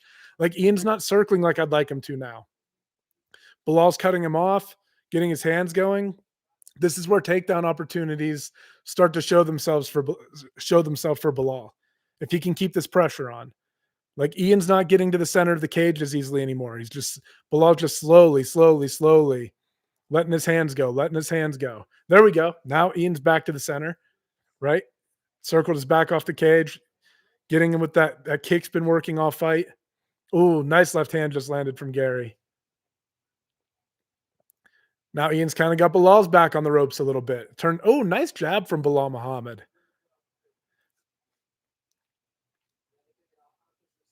I'm not saying he's the best. I'm just saying guys sleep on him and they underestimate his ability to strike. Wow. Nice leg kick there. Just knocked Bilal off his feet. Ian's really doing a good job on that lead leg, and that's going to help with the pressure from Bilal, which is what Bilal needs. It'll make him more hesitant. He can't put weight on it. He can't come forward he can't advance like he would like to, right? And Bilal swinging big here. I feel like he's starting to feel some of that in his lead leg, and he's trying to kind of, he's got to pick up the pace a little bit here if he wants to start getting takedowns or landing shots of his own. So here's the first attempt. He's got Ian up against the cage here. Got an underhook on the left-hand side. Ian doing a really good job with his head positioning, though, so far. Staying nice and low, trying to dig an underhook of his in on his left side, Bilal's right side. Look, I like Ian's head positioning here. Look how he's got his forehead rammed into now Bilal. Look, I love that from Ian. He's going to be able to create separation here if he can frame. Yep, and he circles off. Great head positioning from Ian. And a great way to circle off the cage and get back to the center. But Bilal right on it. Right on the pressure. Lands a nice overhand right. That overhand right starting to find home. That leg kick, though. Gary landed a nice leg kick again. That left hook. I like how Gary's following up with that left hook. We got a fight here, boys. This is a good fight. Good fight.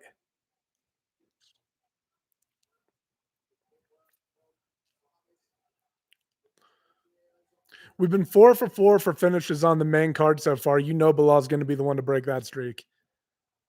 Nice left hand from Bilal. I think Ian's realizing this fight's not as easy as he thought it was going to be, right? He's in a fight right now. There's a takedown attempt from Bilal. Good entries on a single leg, trying to rotate Gary to the mat. Good defense from Gary. Got his hips back and away, and we're in the same position we were in before. Let's see if Gary gets the head positioning. Gary gets head positioning back. Right now, Bilal. See how Bilal has his head into the chin of Gary? Right now, Bilal's winning the head positioning battle. But Ian circles, disengages, takes advantage of the opportunity there, and he's back to the center. Throws a head kick there, but Bilal's tagging him, right? Oh, he tagged him again. See, Gary's in a fight.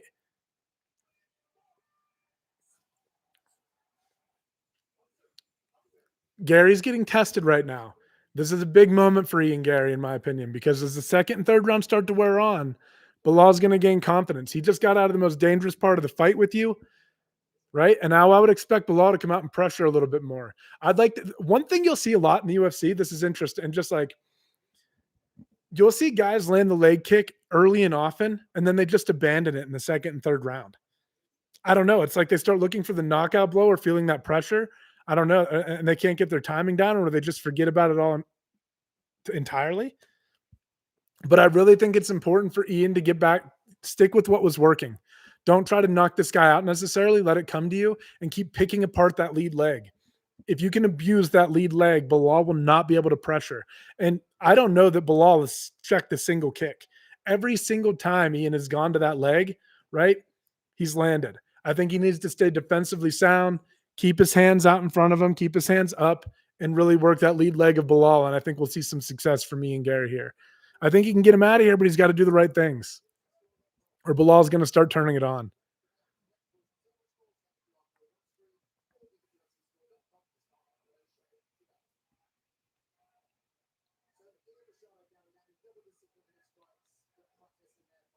He's stomping at that lead leg to start. We're about 15 seconds in. I'm at 442, 41, 40 of the second round if you're following. I like those combinations. He's bringing the head kick at the end of the combo. There he goes. He's stomping that leg. Don't forget about what was working, you know? Keep peppering that leg. Just pepper. Bilal's starting to switch stances a little bit here. See, he's thinking about it. It's bothering him. And now things get a little more predictable. But I'll tell you what, Bilal keeps kind of like landing or coming very close with that overhand right every time. There's that kick to the body Bilal likes to throw. Ian just, I'd like to see him really chop down on that leg as opposed to stomping it, though. I don't mind the stomp, but I'd really like to see him boom, chop, chop, chop, chop that low calf. You took him off his feet once. He has the reach advantage. Nice little jab there for me and Gary.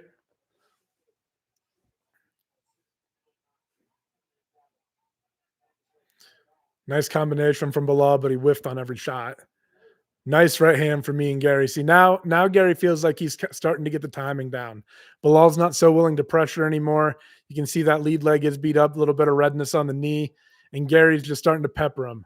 Gaining confidence. He's throwing the spinning back kick, kicks him again, forces Bilal to switch stances. Bilal's having a little bit more trouble on that leg now. You can tell. It's tender. He's having trouble putting weight on it. Another leg kick there. Oh, he's got a hold of him here, though. Bilal's in on a takedown attempt. He's got the body lock. That arm being in, though, of Gary's, that left arm, make it a little bit harder to take him down. And it should give Ian Gary an opportunity to slip that elbow inside and start to turn, spread his base out, and face Bilal Muhammad here. He gets on the wrist control. Nice separation. Gary has really dealt with the takedown attempts very nicely. It's just the boxing that Muhammad can throw behind it, giving him a little bit of problems, but he's dealing with it well. He's winning the striking exchanges overall. Landing the jab, stomping that leg. That leg is bothering Bilal. Bilal's in on a single leg here, but he just can't complete it. Look how Gary's fighting the hands. 2-on-1. He's going to use that. Bilal's doing a good job pressuring here, but Gary's just responding accordingly, right? He's been able to get off the cage every single time here so far, and I would anticipate nothing different. I think he's going to be able to here. He's working for underhooks. Oh, well, he gave up double unders here. This is a mistake by Gary, in my opinion. Got a little overzealous there in the hand fighting, and now Bilal's got double underhooks. And Bilal's winning the head positioning battle here.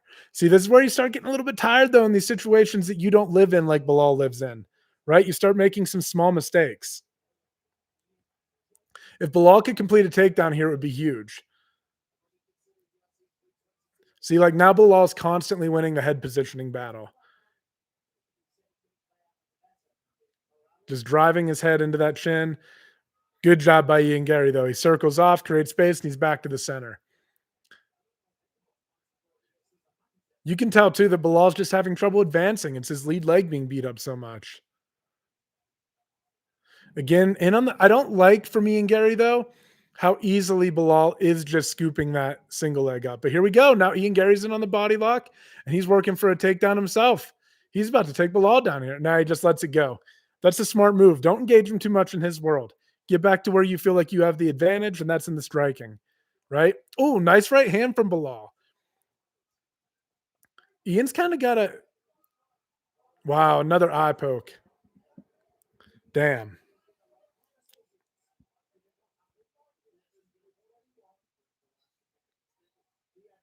What do we do about eye pokes, guys? Do gloves fix it? Or do point do oh my god. I mean, he just kind of like double fucking well, did he poke him in the eye? I don't know. His fingers weren't extended. He did a weird, awkward, like punch out thing, but I don't know that his fingers weren't extended. Bringing the doctor in again. Why is the doctor coming in? Can he not see?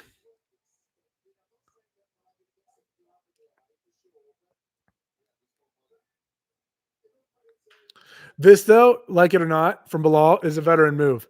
Give yourself some time. Take a little bit of a breather. Take advantage of the fact that the fight, his fingers were extended a little bit. Oh, the thumb. It's the thumb, I think. Take advantage of it, though. Try to get your time, get your bearings back about you, right? Recompartmentalize. Don't be letting Gary get too much momentum going at once. Disrupt the rhythm of the fight a little bit, mix things up. Because overall, I do think that Bilal is losing, right? We're about to pick things back up here, though. 103, 102, 101 left in the second round. Gary's, I don't know. There's some little things that still like I'll tell you what, guys, I don't see this version of Ian Gary beating Islam. This isn't Bilal's just casting too much doubt for me. Like after this, I think Morales and Protez I know Ian Gary beat Protez, but they just seem like more intriguing contenders almost so far. I mean, I think Gary's got to do something very impressive here in this next, you know, in this next round if he wants to leave an impression and maybe get the title fight. Like putting your hands up when, like he's doing right here, and trying to coax the referee into letting them out of the position when Bilal's getting to double unders repeatedly on you. I don't like how Bilal is getting in on all these entries. I don't like how easily he's scooping the single leg. I don't like how he's controlling the head positioning as it gets later into the fight. Like these are things that Gary needs to correct if he's ever going to have a chance against a guy like Islam. Nice elbow off the break there to end the round for Gary, but I don't know, man. If you want to look like a title contender, you got to win like a title contender, and he's not doing that so far for me. I think he's winning the fight, but you just got, like I said, these guys in Morales and Protez they look great, and they look great on a big pay-per-view card. This is a fight night, and you got to kind of make some waves to have the highlights from this kind of hit the social media and everything like that. Like, you know what I'm saying? Like it's all got to come together. Protez and Morales had the benefit of all that. Also, they got memes rolling around about him. Protez is fucking out partying, right? Morales is doing all kinds of I always see all these weird shit about him being zesty, quote unquote, online. Like they got these things going for him online that are helping their presence as well. So Gary has to go out and win in impressive fashion here. There's too many things going on in the welterweight division for him to not get a finish. Too many intriguing fights.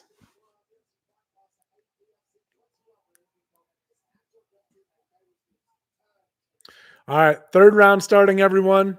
Bilal on the pressure right away, throwing. He is a little bit repetitive with his combinations, though. It's 1-1-2, right? Like he keeps throwing two jabs and then that big overhand right. But I mean, if it's working, it's working. But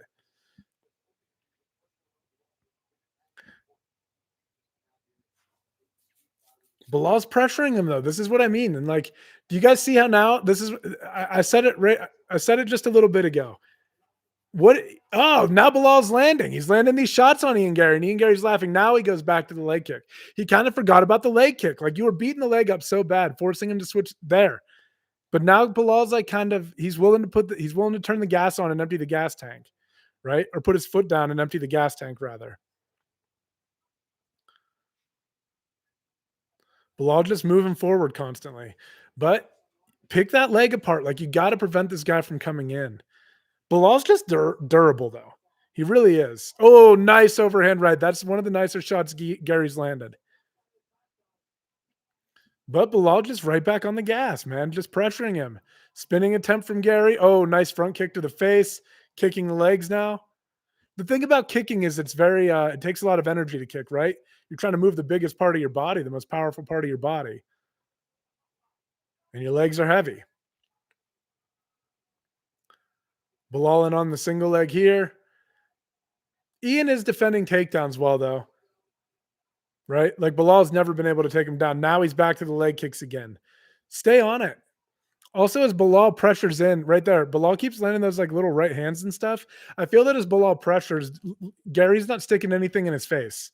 Like right here, jab, jab, jab, jab, jab. There's the jab. There's the jab. Now here you got a circle. Now Bilal's in deep here. Now he's on a body lock, right? And now we start talking.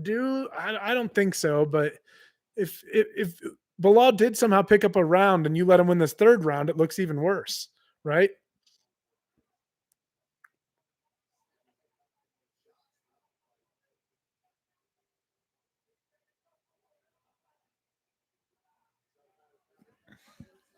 Sorry, guys. I haven't even been watching the fucking chat. I'm Bilal's biggest fan. Yeah. Yeah. What does it take to be Bilal's biggest fan? You have a picture of him on your fucking bedroom wall or something. Like, I can't imagine it takes a lot to be Bilal's biggest fan. Like, to be Conor McGregor's biggest fan, you got to be pretty fucking committed, right? You know, people go hard for that type of shit. But to be Bilal's biggest fan, I don't think you have to do a whole lot. That's a title you might be able to claim successfully. Bilal just grinding. Sorry, guys. Bilal's just like kind of grind. It's just been a grind up against the cage. He's kind of taking his head and rubbing it into the chin of Ian Gary, but he's just putting it here over and over again. And like I said, with the waves that have been made at welterweight lately and the magnitude of those fights and the card that they were on, this is not what Ian Gary needs right now. He doesn't need a split decision or a close fight. He needs to win in dominant fashion, and he's just not doing that.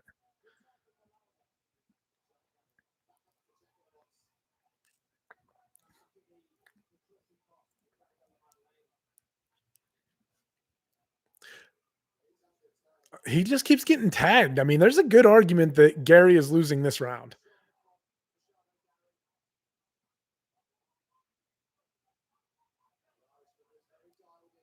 Is he losing the fight? I don't think so. Is he losing this round? In my opinion, yes.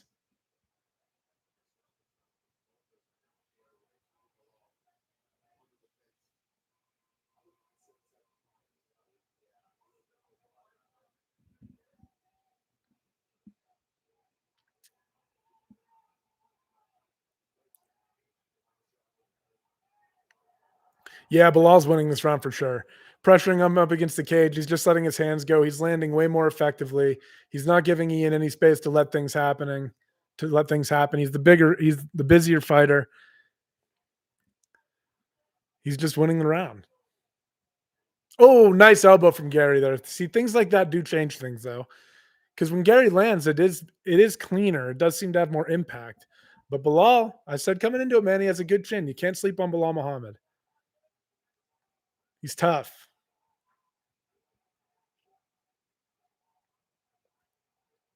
And he's willing to stand and trade with you. Like if the takedowns aren't working, Bilal will stand and trade. Yeah, I mean, I think I'd give the third round to Bilal Muhammad. What do you guys think? Yeah, he's landing the way bigger. He just landed a nice left hand there. We might get a split decision here. I think Gary won the first two, but either way, this isn't throwing Gary into title contention for me, even if he does win. I don't think they deducted for the eye poke now. They never do. Sometimes they do. I feel like it should almost be an immediate deduction. I don't think it's a problem of the gloves. The problem though is everyone's always like, just don't extend your hands. I understand that, but at the same time, you do see guys like Alex Pereira, you grab the other guy's glove. Like Montav Jackson comes to mind, right? They always talk about how his hands are bigger than Ngannou's and all that stuff. Like that hand fighting while you're striking is a unique part of MMA that doesn't really exist in things like kickboxing or Muay Thai, right? Like the grabbing and stuff like that. Like it does on a different level, but the actual ability to grip, right? When you have gloves on, like boxing gloves, you know, it takes that away. Now there's different types of hand fighting in boxing, I understand, but the ability to actually grab someone's wrist isn't there. It's a little bit different. So I don't know. It's a confusing sort of like, because I think that aspect of the sport is a real aspect of the sport. And eye pokes just might be an unfortunate, like you might just have to ding them every time they do it, regardless of what they were trying to do. It's the fact that they did it, right? Like you start dinging people, they know like an eye poke is an immediate point deduction. Maybe they stop doing it so often, or maybe they're more cautious about how they use that. It's always funny though. Like you always get in these debates, like where is the line between sport? Yeah, Ian Gary got the decision. Makes sense. I think he won the first two rounds. I didn't hear the scorecards that Bruce read out actually, but um, yeah. Once again, I started rambling, lost track of where I was. Let's see what Ian has to say.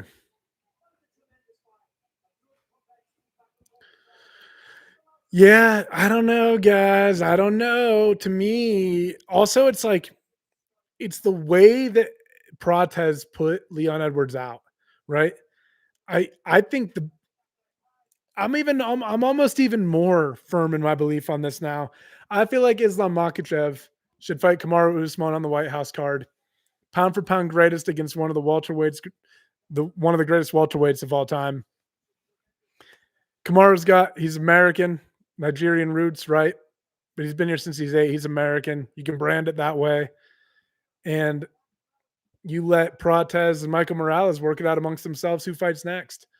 I don't know. I know Ian Gary's on that win streak and you can't ignore it, but it's just the potential for exciting fights and just how impressive they've been. I wasn't seeing what I wanted to see. I wanted Ian Gary to dominate if I was going to give him the title shot. Like if he dominated, I'd be like, all right, let's see how he looks against Islam. But there was nothing in that fight that made me think he's going to beat Islam Makhachev. Whereas like with Michael Morales, you're kind of like, could he? I don't know. I don't know. He's so big and long for that weight class. He does have that jiu-jitsu background.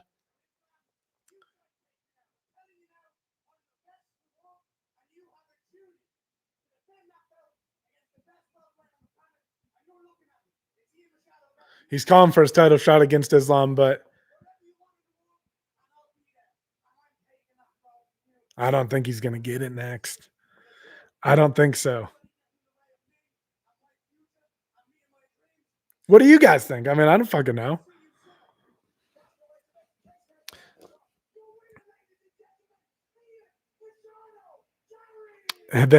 Let's see. I definitely agree with the intentionally poking, but the hand play of John Jones, some people, yeah, John definitely bends the rules on it, right? Like it is an aspect of fighting, but John almost uses as an entry to poke your eye, like he hits you with the boom, right? He fakes you out. But yeah, I second Usman and Islam fight. Yeah, I think that's the best fight to make, to be honest. Usman's still a legend, and stylistically, it's still like I still think that Usman is probably the strongest wrestler in that division right now. Like I think Usman's a stronger wrestler than Bilal. So it'll be interesting. And he has a stiff jab. He still has power. It would be interesting to see if Islam's able to take him down.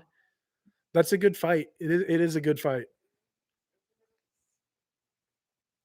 I think it's the best fight you can make at this moment. I do think that Morales, like it's a compelling fight. I think personally, I think Morales is more compelling than Prates versus Islam would be. I don't know why, just like off gut feeling, but I feel like it should be Usman. I also feel like Usman, like stepping up the way he did to fight Chimaev and then going out and showing everybody in the Buckley fight that he's still there. He's still that guy when Buckley was on that tear. Can't disrespect Usman. I think he deserves it. If Usman wants that fight, I think it goes to him. And then like I said, you let Prates Morales work it out. Said it about 100 times now, but now I'm just trying to fill the gap. I'm not used to, it's funny too. I don't do a ton of these lives. The fucking hardest part about the lives is keeping something going in between the fights. And it really makes you realize how much time there is space between the fights. Because normally if I do a podcast, right, I don't record it live and I'll put it out for, it's like I'm sitting down to record for like 30, 45 minutes if it's a long one. If it's really long, an hour, but I haven't done an hour in a while. It's hard to just sit here and ramble. I guess it's just like a muscle though, right? Like the more you do it, the better you would get at it, like anything. Tsarukyan versus Hooker. This matchup to me is, again, if you guys weren't here in the beginning of the podcast, like, or when I started the live stream rather, I was just talking about, I think the biggest difference maker in this one is going to be the wrestling. Arman is just such a good wrestler. Arman is a very well-rounded mixed martial artist. I think you could make the argument that he's more well-rounded than Islam is even. Islam has really rounded out his game throughout his career, though. Like, I think Islam, it's funny, right? Because being more well-rounded doesn't exactly mean you're better.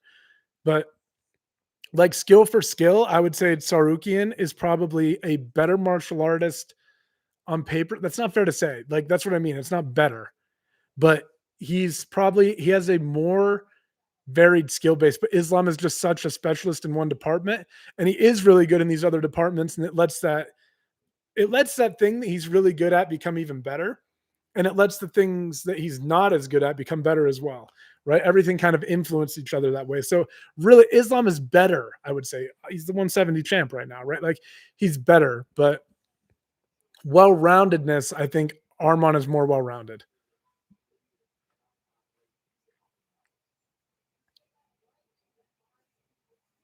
Just more diversity in the striking department is what really sets him apart. And I think Tsarukyan probably has better straight up jiu-jitsu. Like Islam is very their game is very oriented on top pressure. You saw him take like Jack's back though, right? But finishing from like it's you don't really picture them finishing like rear naked chokes, right? It's kind of more like a lot of like front headlock stuff if they get submissions, like Darshas, anacondas, things like that. And it makes sense. That's super effective. You're not sacrificing the fucking top position. Your hips stay facing the ground, and then in a fight, it's just proven over time to be advantageous. Hooker's dangerous though, man. He knows what he's doing on the ground. He knows how to defend takedowns. He's been in there with some of the best. He's been in there with guys like Islam. He's a lengthy dude, and most of all, though, he's just violent. Like he's just willing to be violent.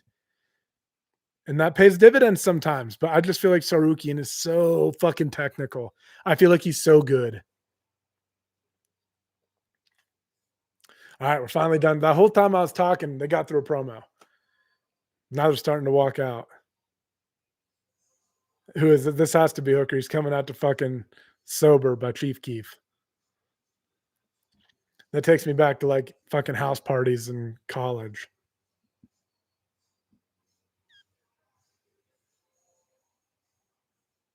Yeah, it's Dan Hooker. Who else would it be? Dude got tatted the fuck up. Has he always walked out to Chief Keef? He may have. I don't know.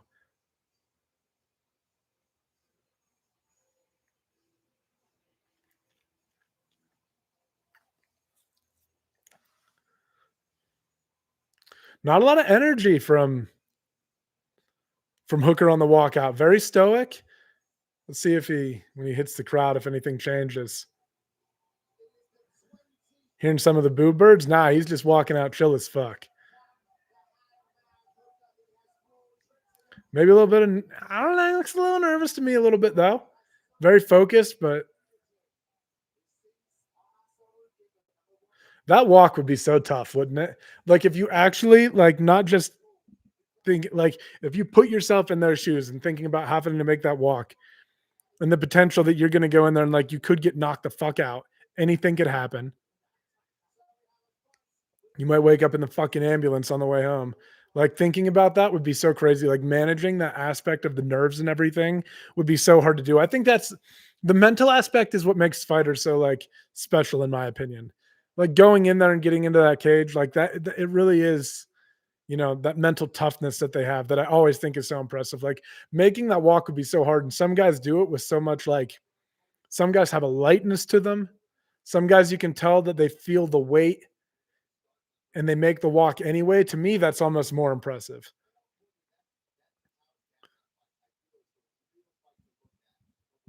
Just getting there. I'll be fucking like, if I do a jujitsu competition, I'll be like in the shower like days before it, and I'll be like stressing the fuck out, like, holy shit, what the fuck? And it's in a fucking local, like, you know, grappling industries or some shit like that. Like, no big deal at all. Blue belt division. No one gives a fuck. I haven't competed at purple belt. I haven't competed since getting my purple belt, ACL surgery. And my ACL has just been fucked up for like 2 or 3 years. So I really, now that I've gotten the surgery again, I just really want to take the time to rehab it correctly and get back to 100% because it hasn't been at 100% in forever. I don't even know when I tore it. It's just like I had a partial tear. It was like chronically torn according to the MRI, but I've been having trouble with it for years. So maybe when I get it healed, I'll compete in some of the fucking masters divisions or something. I'd love to do adult, but you see some of these fucking kids, dude. I roll with 16-year-olds. They'll beat the fuck out of me sometimes. You're like, what the fuck's going on here? So if I don't have to run into like a 24-year-old in the middle of his prime, if I don't have to, even though I'm 32, really, I should be in my athletic prime, right? But I ain't doing this shit for a living.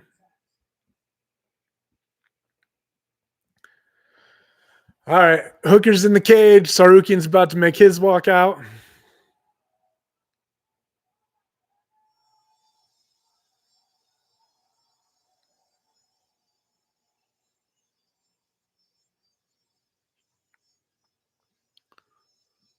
I feel like I wouldn't want to walk out first either. Like now, Hooker's just walking around, listening to this dude's music come in. The crowd will probably be a little bit more hyped up for Tsarukyan than they were for Hooker. Like this part would be hard too.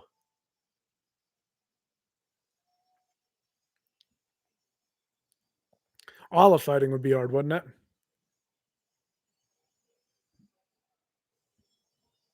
That's the nice part about grappling too. Like I think it's such a great hobby to pick up. Like I always try to talk people into jujitsu, no matter how old you are. Like you really can be 50 and you can just start jujitsu, right? I mean, you really can. And like there's risk of injury the older you get and everything, but like at least you're not getting hit in the fucking head. Like most people at that age, you got a job, you got things to worry about, right? Like you want to maintain some of your cognitive function as you get into older age because you're risking it for nothing. These guys are at least fighting for fucking money. But grappling is something that you can do that doesn't have that like head trauma risk so much, you know? It comes with its own like bodily injury, like your joints and stuff can really get fucked up for the most part. But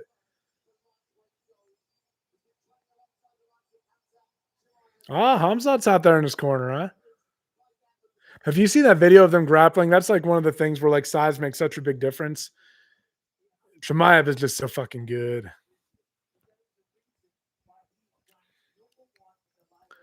I really feel like this fight, guys, is going to be a little bit of one-way traffic here, right?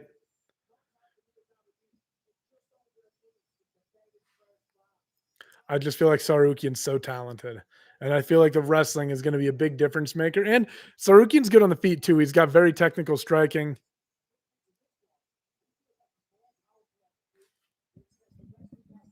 I'm excited to see how this plays out. It's not that Dan Hooker doesn't have a chance. I think he absolutely does. But he's got to sting him. He's got to control the range. He's got to find a way to manage that range. And I just don't think I see it happening for the duration of the fight.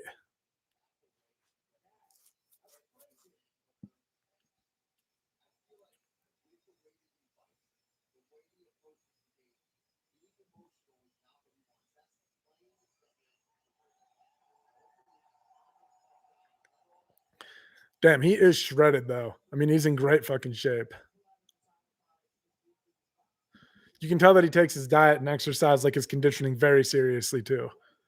Like he takes it serious. He's got the means to do it too. His family's fucking loaded. Got so much money. He's like a product of what you get when you can dump some money and time into it, though, right? Like that's what Arman Tsarukyan is. That's my opinion, at least. Like I think he gets to realize his potential because there's nothing wrong with it, unless I don't know they came into the mall, whatever. I'm not gonna speculate. I don't know, but that is what you would want. If you don't have to worry about anything, you don't really need a fallback. You can dump your all into this without really having to, worry about how I'm going to make ends meet. Where a lot of UFC fighters, they're like normal guys. Like I feel like when you get your UFC contract, it's not that you have to be a multi-millionaire that everyone on the roster should be, but if it is to get to as big as soccer, boy, I'd hate to see it get as big as soccer, like Dana talks about, and have the pay structure stay the way it is now. If it gets that big, the fighters need a bigger share of the revenue, and they should be very well off. Like if you're good enough to fight on the UFC roster, right? Then you shouldn't have to be driving Uber Eats like Pantoja did. Like if you made it here, you're taken care of. You got good money, you got a good contract. You should be ready to roll. And I feel like Tsarukyan, because he's so wealthy, he gets to enjoy what like a lot of professional level athletes enjoy in their day to day, right? Like if you get signed to the NFL, you don't have to go fucking drive DoorDash part time. You're just an NFL player. Sometimes it's very hard for these people to just be a UFC fighter. I just saw Ethan Ewing return to his construction job, gave a speech there. Like until you really make, you have to not only make it to the UFC, the highest level of fighting in the world, you then have to establish yourself to even like make a living as a fighter and not do anything else on the side. That's crazy. Once you get there, the fighters should have a larger cut. And this is why I don't think contracts should be private. Contract negotiations should be open to the public. We should know when there's disputes. We should know what the details of the contracts are. Public pressure would be good for the fighters. And I feel like somehow Dana White has got these guys brainwashed, or the organization does, into thinking that it wouldn't be good for them to have a union or a players association. The fuck it wouldn't. They'd get paid more in the long run. The fuck it wouldn't. Crazy. Crazy to me. Going through the intros now. Introducing Dan Hooker. About to get started here. I keep turning the microphone to the side, so my bad if the sound cuts out a little bit.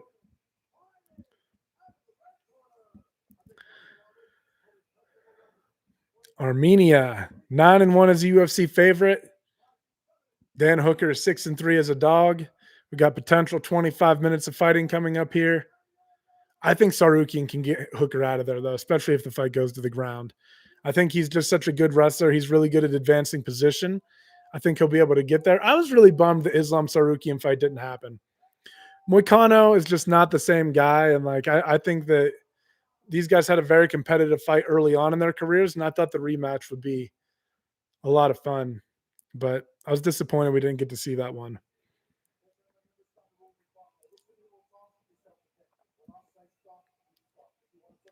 Damn, Hooker is a big dude. He's got a big reach advantage over Tsarukyan here. But again, the dexterity and everything with his hips and his ability to throw shots, I think it makes up for a lot in that reach department.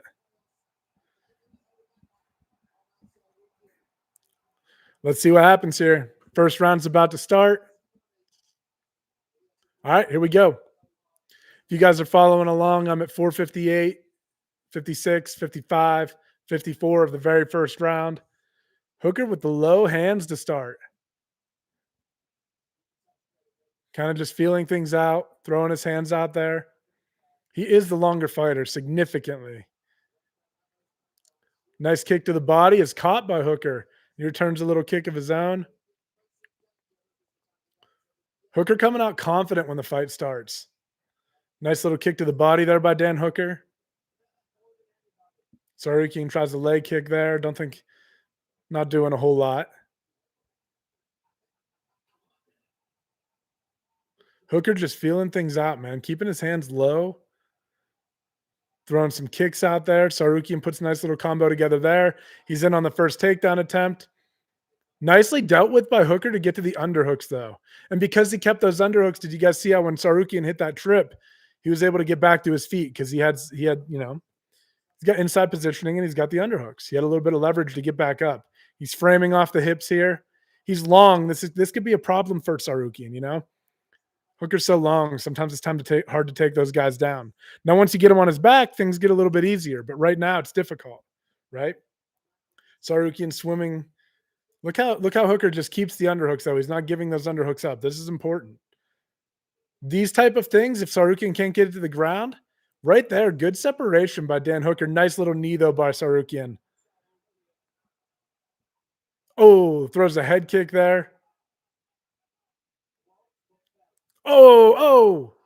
Tsarukyan's really finding home with his hands. He's really getting the timing down early on here. Oh, man. Again, he just keeps stinging him over and over. Hooker trying to work a jab of his own.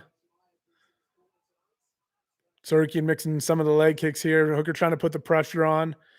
Tsarukyan just putting combinations in his face, though. I think Tsarukyan has the better boxing so far. Hooker's kind of got the plum here, and Tsarukyan offering some uppercuts up the middle. But now Hooker's got him against the cage. Oh, and he's threatening to take the back here.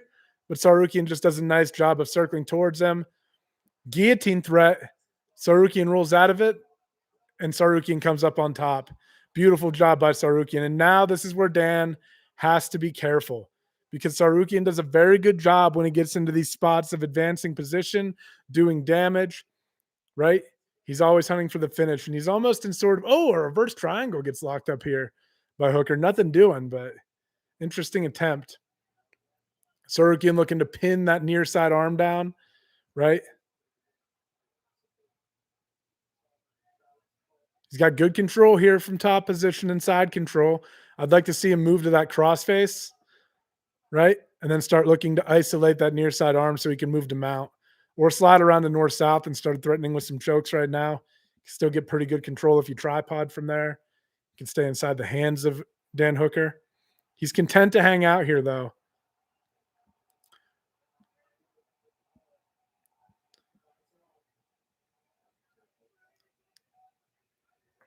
This is a tough spot for Hooker to get out of here.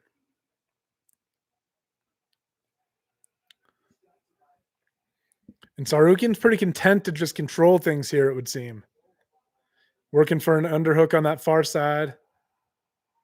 Right, but if he's going to go for that underhook on the far side, he needs there it is. There's a crossface.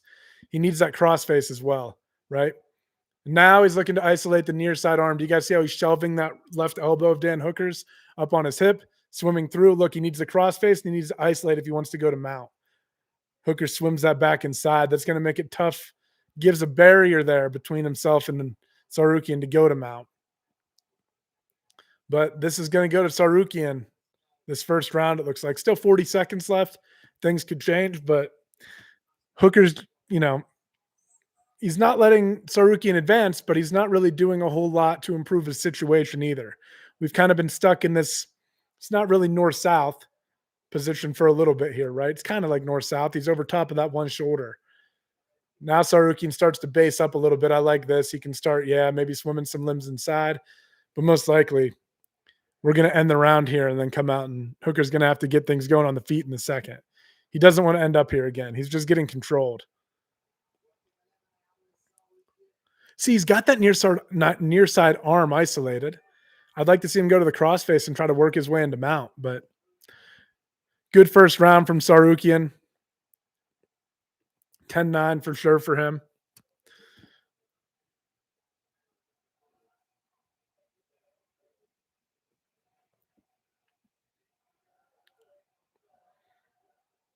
He's very just not showing a lot of emotion on his face. He didn't show a ton of emotion in the walkout. Not a ton of emotion now. But yeah, Tsarukyan just kind of, Hooker had some moments, but Tsarukyan just outboxed him and then obviously out wrestled him at the end of the round.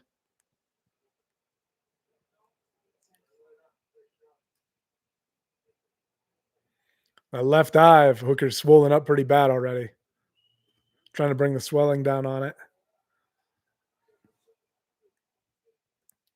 All right, here we go. Second round's about to start.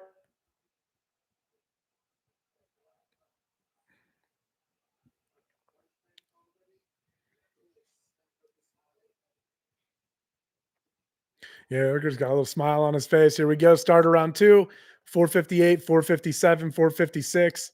Again, Armand throws that kick to the body to open around, almost the same as last round. And Dan Hooker just caught it.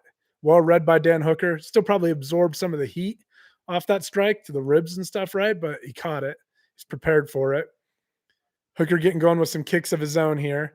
He's so long that I think he can kind of play the striking game here and use his kicks to his advantage. And he did make the takedown hard, but once they went there, it was just complete control from Tsarukyan.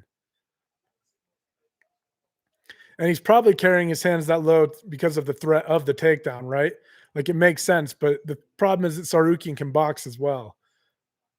Tsarukyan in on a single leg, clubs the head, runs the takedown. Now Hooker's in on a guillotine here, but man, Tsarukyan just keeps gator rolling out of that. And now he's in top of close guard, right? That's twice now that Hooker has tried the same thing and it hasn't worked. So I don't know. Personally, I don't like going back to the well for the guillotine again if it presents itself later in the fight. I think you move to another option where you maybe try to, I don't know what you do, but you don't go on your back. Where now Tsarukyan is just able to start framing off the face, throwing elbows, and doing work from here, right? He's pinning that left arm of Hooker down and circling away from it to try to open the guard up. But really what Tsarukyan needs to do here if he wants to start standing is he needs to get his hands into the armpit or frame on the biceps of Hooker, right? And then he needs to start building his way up.